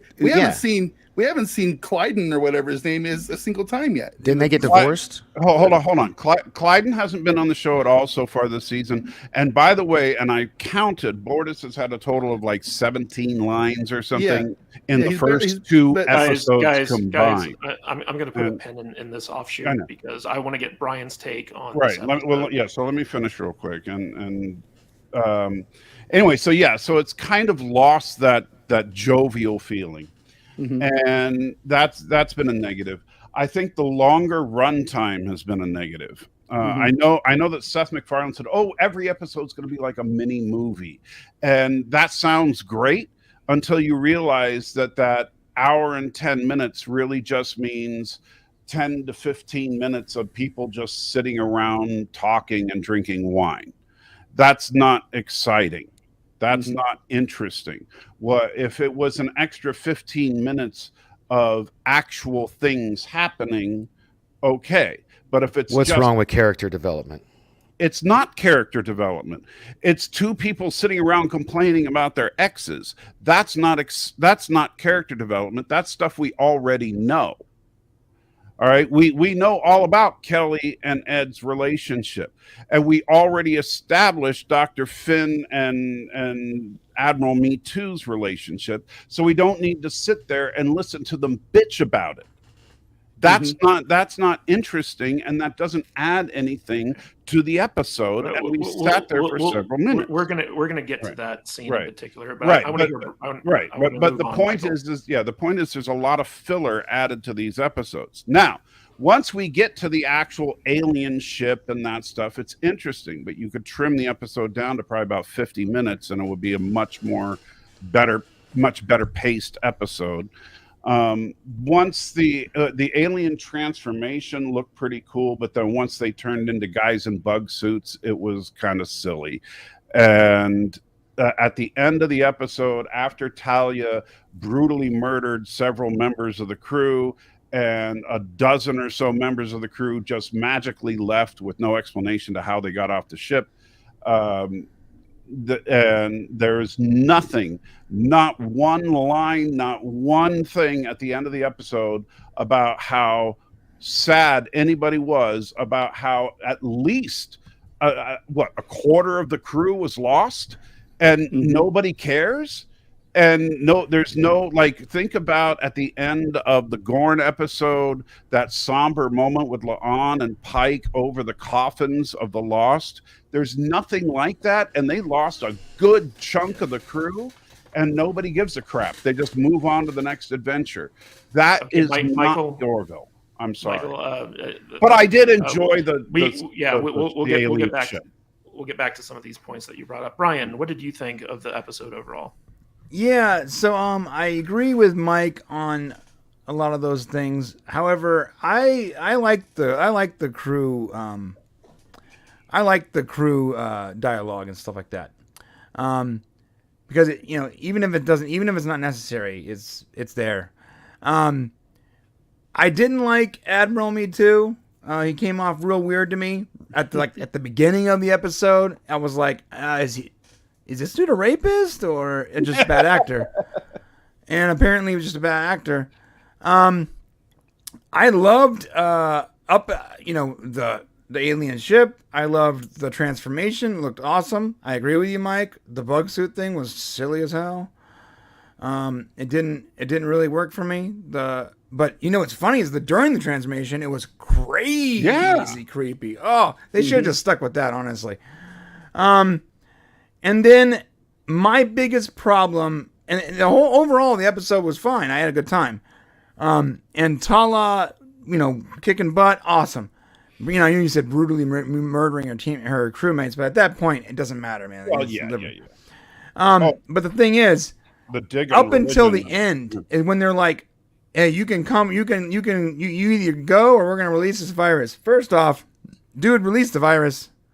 All right, they're obviously. She even said it. There's nothing there anymore of the original crewmates. Why release them so they can go find, so they can come back without that weakness next time? And secondly, how the hell did they get off the ship? I don't understand that part. Right. Did they teleport? Is there teleporters? No. Can they travel in the vacuum of space? I think they established that they can't because their organic ship had atmosphere. Right, they breathe. And if they can travel in the vacuum of space, that's even more terrifying. So show us that. Just them leaving, it felt like when you're reading like a juvenile book where they sort of just wrap it up real quick and they don't actually give you any explanation, and it doesn't make you want to pick up the next one because it wasn't written for someone who's critically thinking, right? And so as soon as you critically think in this episode and you stop having fun, it's hard to praise, to be honest. I do like the crew dialogue, though. I did like the makeup. And I like the concept. And I like the characters. And we had a fun time. I didn't like all those little inconsistencies. And I didn't like the silly monsters. I just didn't. Yeah, at least they didn't turn into salamanders. That would have been really, really cool. And I'm sorry, I know I went on forever, Matt, but I do got to say, one thing I did find straight up offensive about the episode was the dig on religion at the beginning, because the Orville has done it a lot in the first season, and they did it again where they just got to say, religion is just stupid, and it's like you need to stop doing that, man. Well, yeah, I actually thought that came off kind of bad, where they're like, oh, these religious fanatics that are allowing us into our space are just so ignorant. Yeah. But one of the weird things about this episode was it felt like two different episodes in one. You have the first half, which is like this weird relationship. It's like, oh, my ex-husband is on the ship and it's really awkward, and they're negotiating travel through the Krill space and all this other stuff. And then the second half is body horror, monster of the week type thing. Mm-hmm. And I actually really liked the second half of this episode because I was like, oh, this is interesting. And I wanted to talk a little bit about the bug aliens because the speed at which they could convert someone into a bug alien was terrifying. And to me, it came off like, oh, this is the Orville's version of the Borg. See, I saw your thumbnail. Why do you say that? I don't see that at all. Educate me. They quickly assimilate people into their species, and they just exist to reproduce. But they've shown in the Borg that the Borg process can be reversed. See Locutus, C7. I mean, Right, we're but talking once about the you- original Borg, yeah. Right. Oh, but okay. I once- wanted to go around the panel and get your take on Mm. this new alien species. I'm just calling them the demons because that's what the Crow referred to them as. Vader, what Spider did you think demons. of the spider demons? No, I think you kind of nailed it right on the head, man. I mean, they're like I said earlier, they take some Star Trek stuff and they just put it in the blender and see what comes out the other end, and put a little more of a twist on it. So, yeah, they are absolutely the Orville's version of the Borg, except they're bugs. They're Borg bug Borg. bugs. They're Borg spider bugs. Borg bugs, and it's the exact same concept. Once you get assimilated, I mean, it's even more hardcore in the Orville universe because once you get assimilated, there's no coming back. There's no coming back. You're a spider creature now, but then you go live on your giant organic Tin Man spaceships, and that is what it is, I guess. So in your void of space, all of that stuff, those are all Star Trek references. The space voids, the organic ships, the Expanse assimilation. is straight out of. Well, I'll talk it's about just- that later. Sorry. Yeah. It's just I didn't see anything original here, and I think it's one of the issues I have with this show. Yeah, So- real quick before we move on to Mike's thoughts, I just want to give credit to the Popcast guys because they were the ones who I think I saw that where they were like, "Oh, is this the Orville's version of the Borg?" And I was like, "Oh yeah, it kind of is." So props to the Popcast guys for that one. Michael, what did you think of the Borg bug stuff? Honestly, I think they missed an opportunity here. And I talked about this a little bit last night on my live stream. And I was going to actually pitch this to Brian as far as a rewrite for it. But the way I would redo them would be to lean into the demon aspect of it. Honestly, I think if Seth MacFarlane were smart with the way that the Krill were talking about it at the beginning, they were saying, "Oh, that area is populated by demons, and our sacred writings say that these demons will suck your soul and all that." And of course, because of the arrogance of the Union and for the humans in particular, and they've outgrown religion, and they say, "Ha ha ha! These religious fanatics don't know what they're talking about." Then they go and they encounter these things, and a big chunk of their crew get turned into bugs. And at the end of the episode, they can have, instead of having this long scene with ladies drinking wine and talking about their exes, at the end of the episode, they spend a couple of minutes talking about the significance of the sacred writings and the fact that, wow, those demons were real. So you're it's kind of like the Deep Space Nine thing with the wormhole aliens exactly, versus in prophets. You know what I mean? So what Yeah. they do is they say maybe we should take a harder look at their sacred texts to think about what else we might be running into. And I like that.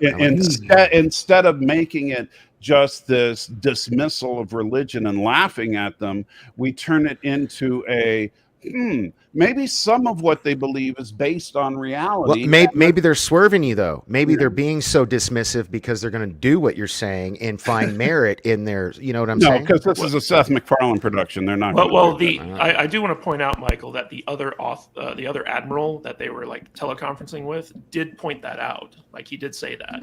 Yeah. He said that there might be something in the sacred text that is based in reality. And then they shot it down with, well, they haven't been there in 100 years. No, You know actually, what I thought it was Mercer that said that. No. Mercer was the one that said they hadn't been there in 100 years when the other admiral.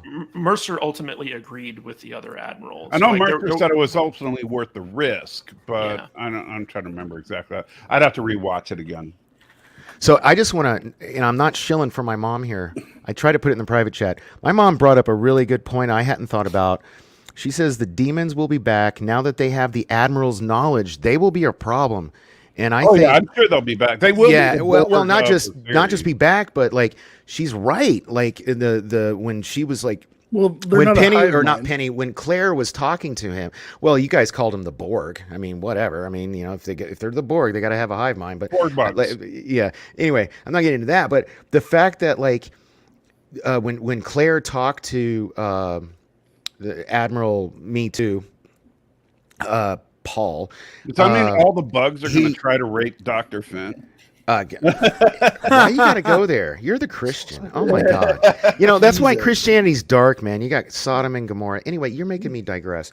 Where was I? I was saying that when Claire was talking to Spider Demon Paul, he knew, he had the knowledge of Paul, but then he was like, not Paul, something more, and he threatens to kill her and stuff. And so I didn't even think it. Like, I think my mom brings up a really good point. If they don't make it a yes, sir, or Matt, sorry. Finish your thought. No, I was just going to say, if they don't make it a point to bring up the fact that these spider demons have knowledge of the Union, then that's a huge missed opportunity for this. So I want to point out, Danny, that we don't literally mean that they're like a carbon copy of Star Trek's The Borg. They might be, though. They're analogous to the Borg in the sense that they're this race that assimilates other races and uses their knowledge against them and all this other stuff. So it's not a one-for-one copy of the Borg, but it's the Orville's version. It's a derivative of the Borg. The Borg. Yeah. Okay. Yeah, okay. That was the point that I was making. So I want to hear Brian's take on these guys if he's actually still here. I'm here. Okay, Brian, what did you think of the Borg bugs? I mean, cool concept. Obviously the Borg are a cool concept. I just didn't like the makeup. I didn't like the suits. I feel like, right? If they're supposed to be like, they should have had more limbs. You know what I mean, or something. It's odd to me that like there was so much effort clearly put into the transformation. Like that was the best makeup I've seen in years. Oh my God. Yeah, the face when I was watching it in the dark. I don't know if you guys did because I read a thing. Danny, let Brian finish, please. Sorry. Okay. I'm just wondering, could they have gotten the same person that did that makeup to do the bug guy makeup? Because and I'm not trying to knock whoever did it, but maybe that's the best they could have done with the budget they had. But the thing is, it looked with all the amazing visuals we've seen in 2 episodes. It's so odd that they chose to actually like go with that. Everything's so good. Graphics are amazing. The engine room's amazing. Makeup's great. Everything's fine. And then they bug people, and it just, they weren't terrifying to me because it looked cheesy, you know? Mm-hmm. Maybe this is a good point for like less is more. Like, hey, we didn't see the Gorn in that episode. That was a good point someone brought up. Like, they're more terrifying when you don't see them. And when you can't do good horror, I mean, Stranger Things, the first season of Stranger Things, they couldn't show you the monster. They didn't have the budget. So instead of showing you a cheesy monster, it was like every time they interact with a monster, it was like off a frame or some crazy, like less is more. If you don't have the budget for it, if you can't like do it where it's terrifying, then put them in the dark. Show them like, on the ceiling or whatever. Bro, I have to call you out. I'm sorry. Last week you said the opposite. You said the opposite last week. I really liked it. They didn't show the Gorn. Yes, and I'm agreeing with you. But what I'm saying as someone who has wanted to see the Gorn since I was effing 13, I wanted to see a good version of the Gorn. Star Trek: Strange New Worlds has the budget to make killer Gorn. Give it to me. Apparently, Orville didn't. So all I'm saying is, if you can't terrify the audience with the monster, if you know this is not going to scare anyone, then you got to put them in the shadow. You got to show less, a la Cloverfield, because you don't have the tech, or you don't have the ability, or you don't have the budget, whatever, to really get the point across. Because ultimately, the most important thing here is the story, right? So like the second I was taken out of the story. The second the human in guys the in rubber suits, yeah, right, we're like running around the ship. Like, I mean, he's running like holy shit. No, I 100% agree with what you're saying. But like, you know what? Like, I swear, man, it's so funny. The entire time I was watching this episode, I was thinking about you because I was like, see, this is exactly why Kadish and I said less is more. And then, so like, that's why I thought if you don't have the budget, less is more. But if you got the budget, then do it right. Well, look, I watched this. That one scene though, where the actor playing the rubber suit runs up to Isaac. I thought that was cool. I thought that was really well done. Oh man, that was so yeah. But it was a lost opportunity, which I said yesterday. Yeah, because because I thought the same thing, but I have to give you credit because I watched your review. It would have been way more badass if he did what you said. So you know what that sets up, right? That scene with Isaac and the spider bugs. No, what? Isaac He's can going to be the savior of the day, you know? No. This is going to be the catalyst of the Union and the Bugs. what's Isaac's race? Kalon. Kalon. The Union and the Kalons becoming allies in order to fight these demons, because the Kalons are the only ones they can't assimilate. Yeah, that's what I was thinking. The Kalon can fight them. Yeah. Yeah. Well, I'm sorry, I'm stealing this right from Brian's thing, or I can't remember if it was you or Shane that came up with it. It was freaking hilarious. You're like, how would it have been if like they come up and they do that moment where they're staring off like in like a boxing promo and like they're almost about to kiss, and then like That was me. yeah, and then he was like, and then the alien sprays him, but nothing happens. So then Isaac does his little eye thing and blows him up, and then just walks down the hall like nothing happened. I was like, when you said that, I was like, oh my god, that would have been so awesome. Imagine he wipes the spit off. Yeah, just wipes it off. Yeah. And he goes. That would have been awesome. So I do want to address what Brian said here real quick, and that's that one of the charms of the Orville is that they've always gone very cheesy with how their aliens look and like their makeup effects and stuff like that. So I didn't find the demons to be all that off-putting in the sense that they look cheap. I was like, this seems consistent to me with like what we've seen from the Orville in the past.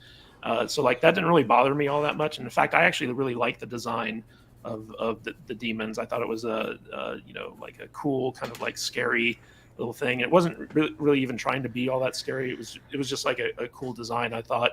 And I like the fact that they give us this thing where like the admiral guy has like his wedding ring on his pinky finger. And so in future episodes, when we see that guy in the ring, we know who that is. I like that as well. Yeah. But let's talk about Ladies Wine Night for a second. So since that seems to be such a big thing. Can I say one last thing about the last thing that I tried before? Did any of you guys watch this in the dark? Because Seth MacFarlane put out beforehand recommending watching this with all the lights off. Did anybody else do that? Because I did the first viewing. I always watch I TV did. in the dark. Yeah, I did. Huh? I did. You did? Vader, Yeah. you said you did too, right? I always watch TV in the dark. Dude, I'm telling you, the first time they showed that, just the face, before they ruin it with the body, did anybody else jump to shit? Like I was like, like did anybody else do that, or was it just me? I think it was just you. I didn't. Okay, I'm a pussy. All right, never mind. All That's right, all. So You getting said getting to Ladies Wine Night, I was kind of surprised when basically Claire said that she's like, "Did I ever tell you I was married before?" I was like, "Well, I thought that she was married because she had 2 kids and stuff Right. like that." So like, I was surprised at the reaction to that. I guess she wasn't married to her kid's dad or something like that. Can one of you guys explain that to me? I was so checked out at this point. I didn't even care. Yeah. Well, as a father of look, they're 4 having wine. and so I have 4 kids with 3 different women, and I was only married to 2 of them. Didn't seem that unbelievable to me, but Well, I thought that she, the father of her kids was her husband. I thought they had established that at some point in the previous 2 seasons. Well, her two sons obviously got 2 different daddies. So, one was short and one was tall. Wow. So, Yes, Michael, 'cause- do you have any explanation for that? I don't necessarily an explanation, but I would say I was surprised that Kelly was like, "What?" Like it's like, My god! yeah, like being, oh wow, you're like 50 years old and you've been married. oh my God. Yeah. And it's like it's a shocking thing. I would not, if I had a 50-year-old friend that had 2 kids, and I would well, not, maybe.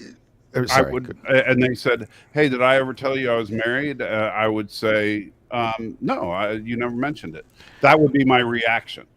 Well, yeah, like maybe off camera, like they've talked, and she had already told her they were never. Or this comment here, maybe did they say that? Did they establish that? Now I have to fact check that. Yeah, but I would just say, oh no, you never mentioned it, and then but it wouldn't be like this big shocker that a person who was middle-aged had been married in the past.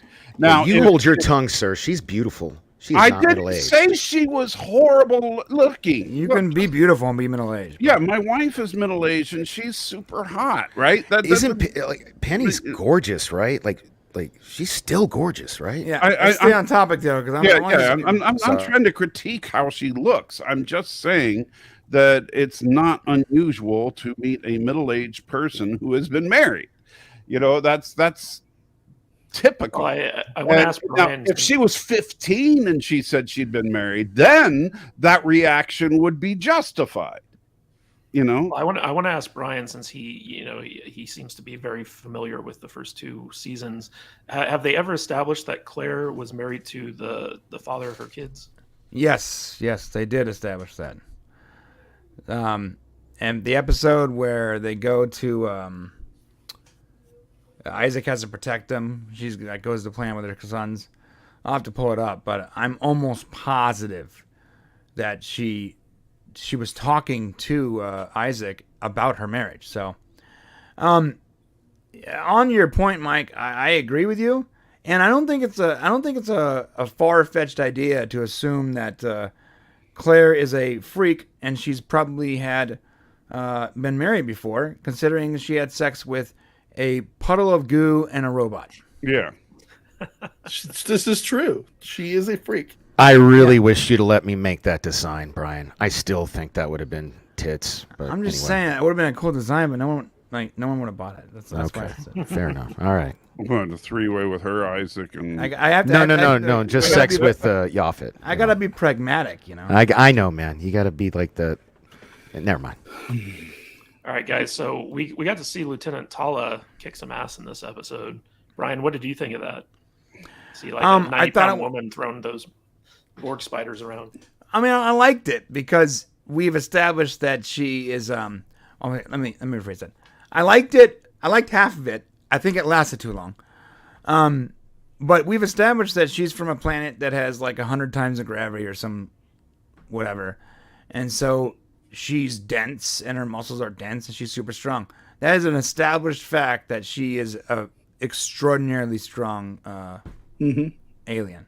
So it makes sense to me. I think the fight lasted too long. I think it was a long fight. They could have cut out like a good solid 2 or 3 minutes of that, and it wouldn't have changed anything. Well, she's the same species as the other badass that Seth MacFarlane used to bang, right? So that's Yeah. I mean, I already knew she was super strong. Coincidentally, Seth is hooking up with a new chick already. yeah, Really? Oh, And wow. Charlie. yeah. No, Oh, that makes sense. Because Yeah, you know no what? nepotism I thought she going looked on way there. too much like Kelly to be cast, so I knew there had to be a reason she got cast. Because in the poster, she looks like Kelly's younger sister in real life. But anyway, so Yeah, I digress. Michael, what did you think of Tala kicking ass in this episode? I agree with Brian. I thought that they did a couple of the shots where she was throwing people around were pretty good. A couple of the shots looked a little unfinished, for lack of a better term, as far as the visual effects. But it was way too long. They could have trimmed that down to just like you know. It's another one of those less is more with action scenes. You don't want to drag it out, because when action gets too long, it becomes boring, and when action becomes boring, you really lose your audience. And so you know that, Matt, and I know that it's just, you know, mindless, pointless, boring action is just that. And so I think that it just dragged on, but it was well done. It was nice to see her cut loose, and so, you know, we got to see what she's capable of there. But overall, it was well done. And I'm working on a re-edit of the episode. I'll put a link to it on my channel when it's done. Mainly for Orville Nation, but for anybody that thinks that the episode is great at the length that it is, I'm going to prove that it should be shorter. and when the re-edit's done, I'll let you know. But the but that scene is one of the scenes I'm looking at trimming down. Vader, what did you think of Tala? Do you have any thoughts on this scene? She is strong and tough and cool and beats the crap out of people, just like she's supposed to. Yeah. They fit her in. They inserted her into the episode perfectly. So there you go. Great. Danny, any final thoughts on Tala? Oh, I think I already made it clear. Okay. That scene was badass, yeah.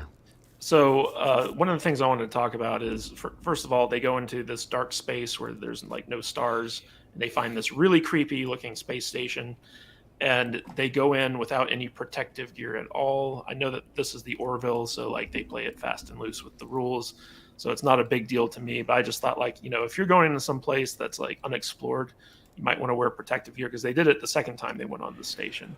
Well, not just that, but Star Trek and Orville have always done that, though. That's not. Yeah. A Well, thing. they scan the ship and they say, oh, it's got a breathable atmosphere and it's suitable for whatever. So they go in. That didn't bother me at all. No, what bothered me more than that was the fact they sent down the captain, the first officer, the admiral, the chief engineer. I immediately thought that when I and the saw that. chief of security. And like, what the hell, man? All the Like, important people on the ship are done. I'll say this, because that's even a Star Trek trope, is to send the most important people. yeah, but like we were talking about how they fixed that in Strange New Worlds recently. But here's what bothered me. Admiral Dumbass Staring at the wet butthole. You know, man, why do you got to go there? I thought you guys agreed on pumpkin. You know, let me stick my face in a space pumpkin that's opening up at me, you know? Yeah. Yep. Well, you know what? He's a creepy dude, and he deserved it. I mean, like, didn't he? I'm Like, not basically, saying he groomed Claire from college. So I'm like, whatever. not saying he didn't deserve it. I'm saying that, come on. That's as bad as that last Alien movie when the guy's like, "Hey, Prometheus."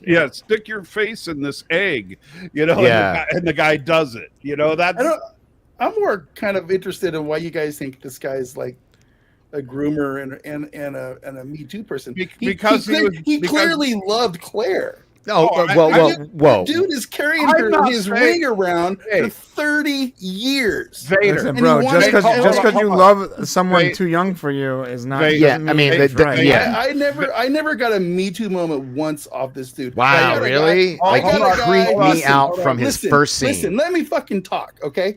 I got a guy come in and he's regretted everything that he's done with his past relationship with her, and he finally finds her again and has a moment to come in and he says, for what it's worth, I am sorry that I was a shitbag. That was what he did. And then he's still carrying his ring around, and he wants his ring with him when he dies. For the and record, he wants to get back together. I agree with Vader 100%, by the way. I do not think he was a dirtbag as far as the relationship with Claire. I think he genuinely loved her back in the college days. He screwed up the relationship. He regretted it, and now he's trying to make amends. Right. And I'm just curious. And that's it. Kadish, can I ask you a question? Yep. Okay. If you were a college professor today, and how old are you? You're like my age, right? 44, 45? What are you? Stupid. 43. Oh. Okay. So 43. So let's say you're like 43. And it's average college age 2021, right? So that's 20 plus years age difference. And you know, dude, you're Claire secretly is in her 60s. And so are you telling me that this admiral is in his 90s? There is a significant age gap that they made. Like when she's I having that wine moment you guys complain about, they're talking about that. No, there is not a huge significant age gap. That's what I took. It's probably 90 years old. It's probably 5 to 8 years at the most. All right. My wife is 4 years older than me. Is that a problem? No, Cece's 5 years older than me. That's a major problem. What's the big deal? No, my ex-girlfriend, I was 12 years older than my ex-girlfriend. Right, but Danny, he was probably a brand spanking new college professor and she was a Okay. like a freshman. You know what? I'll go you back know, and watch or it maybe through a your senior. lens, but Right. if you maybe look it at says more about me than anything else. But Right. when I I mean, watched clearly it, Claire was uncomfortable. yeah, she was from really minute one. She had to tell him like at least twice. No, I don't want to go to dinner with you. No, Yeah. go away. Or like we can talk about the mission, but like I think she even literally said this makes me feel uncomfortable or something like that. I will say this. Right. He wanted to get back together. Hold She on, did. hold on. I'm agreeing with Vader and Michael's take on this because they set this up very clearly. Claire was totally into the relationship as a college student. She was, in her 20s. So like, it's not like she was like underage or whatever. She was an adult. She made her decision. They hid their relationship while they were, teacher student. Then the minute she graduated, they got married and revealed their relationship to the public. Okay. And the reason that Claire was uncomfortable was because he broke her heart, and she didn't want to reopen those old wounds by allowing him back in, even though it was obvious that he was trying to get back together with her and stuff like that. So no, you're right, man. I've let the woke movement just alter my mind too much. I think it's funny to call him Admiral Me Too, but like I don't agree that he did anything wrong necessarily.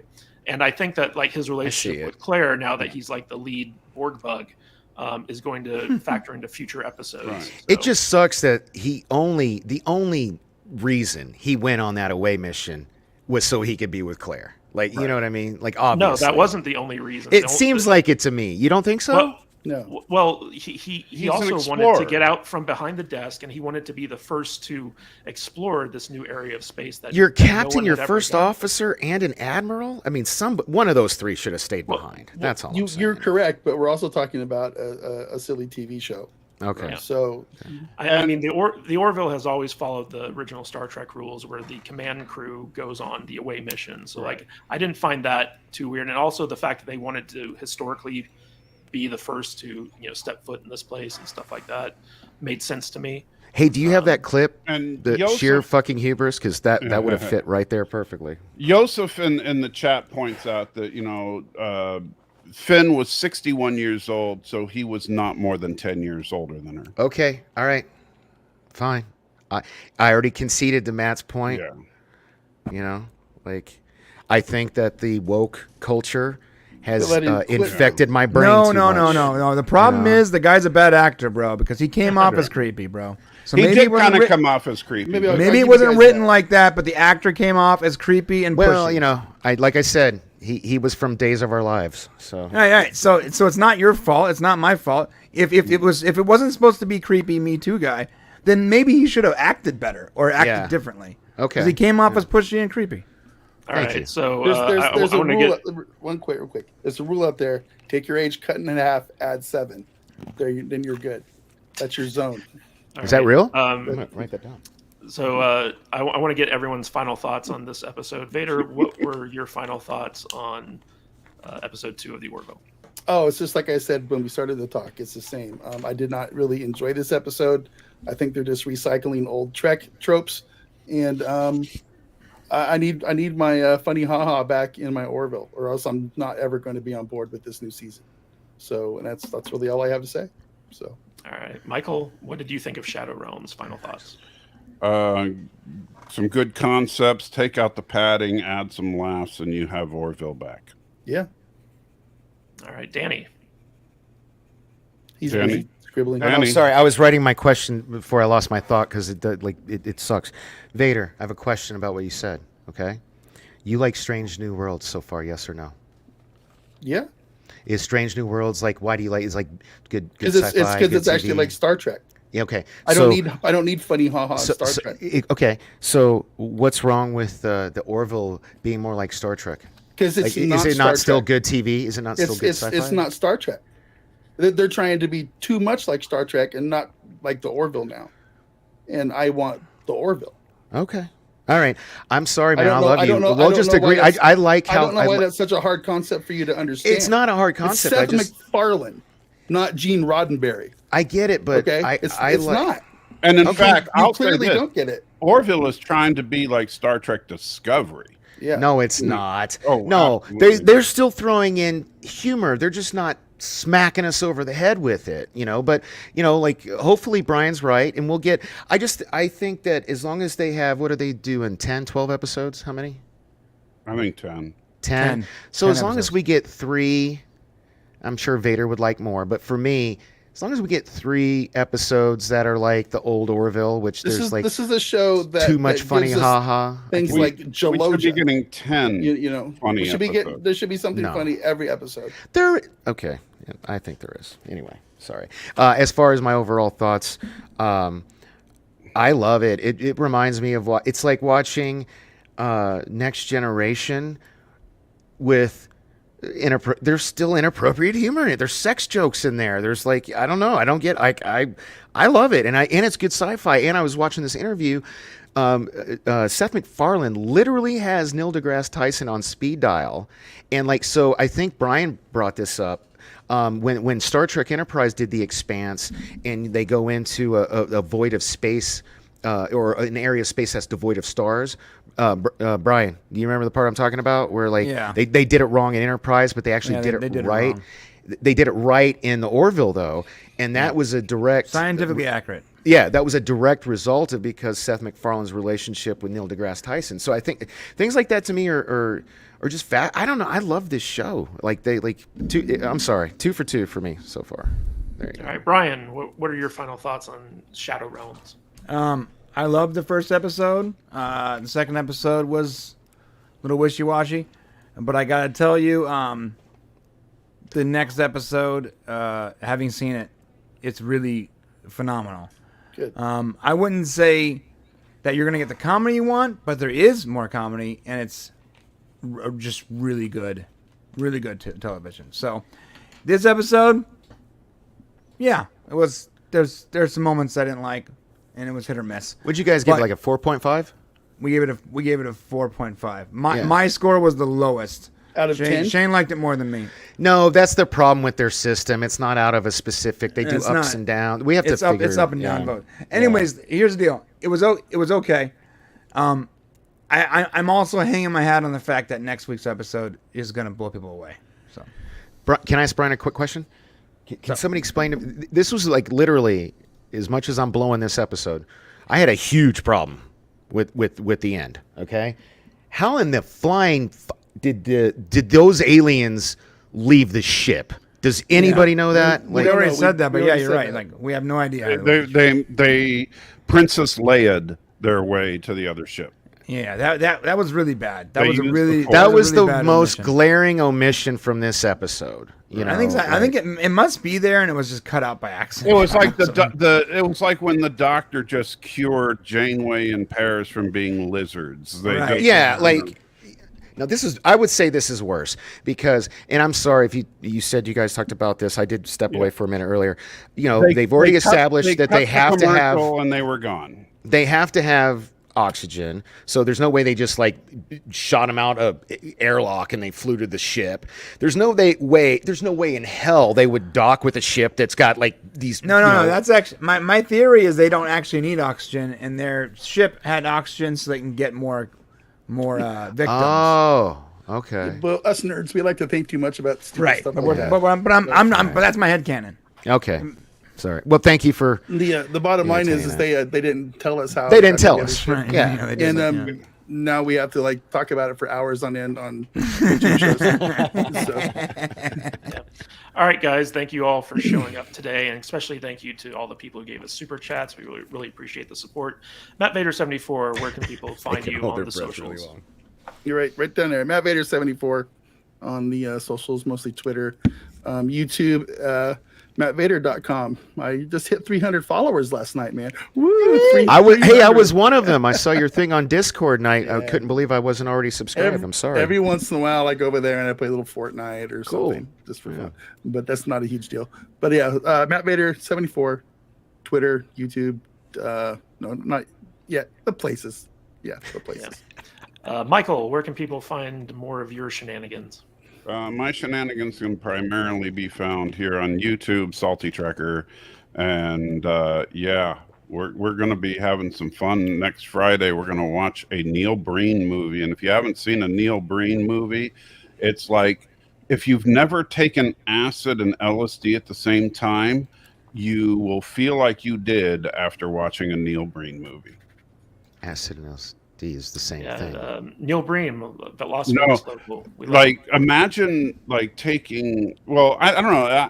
I've never taken acid or LSD. So are they the same? They're the thing? same thing, bro. Okay. Well, Yeah. take like a big I think you're talking handful. about candy flipping, acid and ecstasy. you know. Okay, there you go. Acid Yeah. and ecstasy. Okay. Don't Take ask me how I know that, but Take that's a fine. big handful of each and just gobble it down, and you've watched a Neil Breen movie. What the hell is wrong with you? That sounds fun. Yeah. I'll be there. All right, Danny, where can people find more of you? Right there, Dork Night LV, on all the socials. Check out mixtees.com and search Dork Night. I got designs on there. I'm on the Discord. What's it? SaltyNerdDiscord.com. I'm on there quite a bit. Usually just shouting into an empty void about wrestling, and Vader throws me a bone every once in a while and replies. But Dude, yeah, nobody cares about I wrestling on know. our Discord server. I know it sucks. It's I do. I like it. no, I appreciate you, brother. I like it. appreciate you. All right, and last but certainly not least, Brian, where can people find more about you? Popcast, baby. YouTube.com/the Popcast. We just released a video this morning all about Hemmer. We explain what the who the character is and who the actor is and how he got on the show.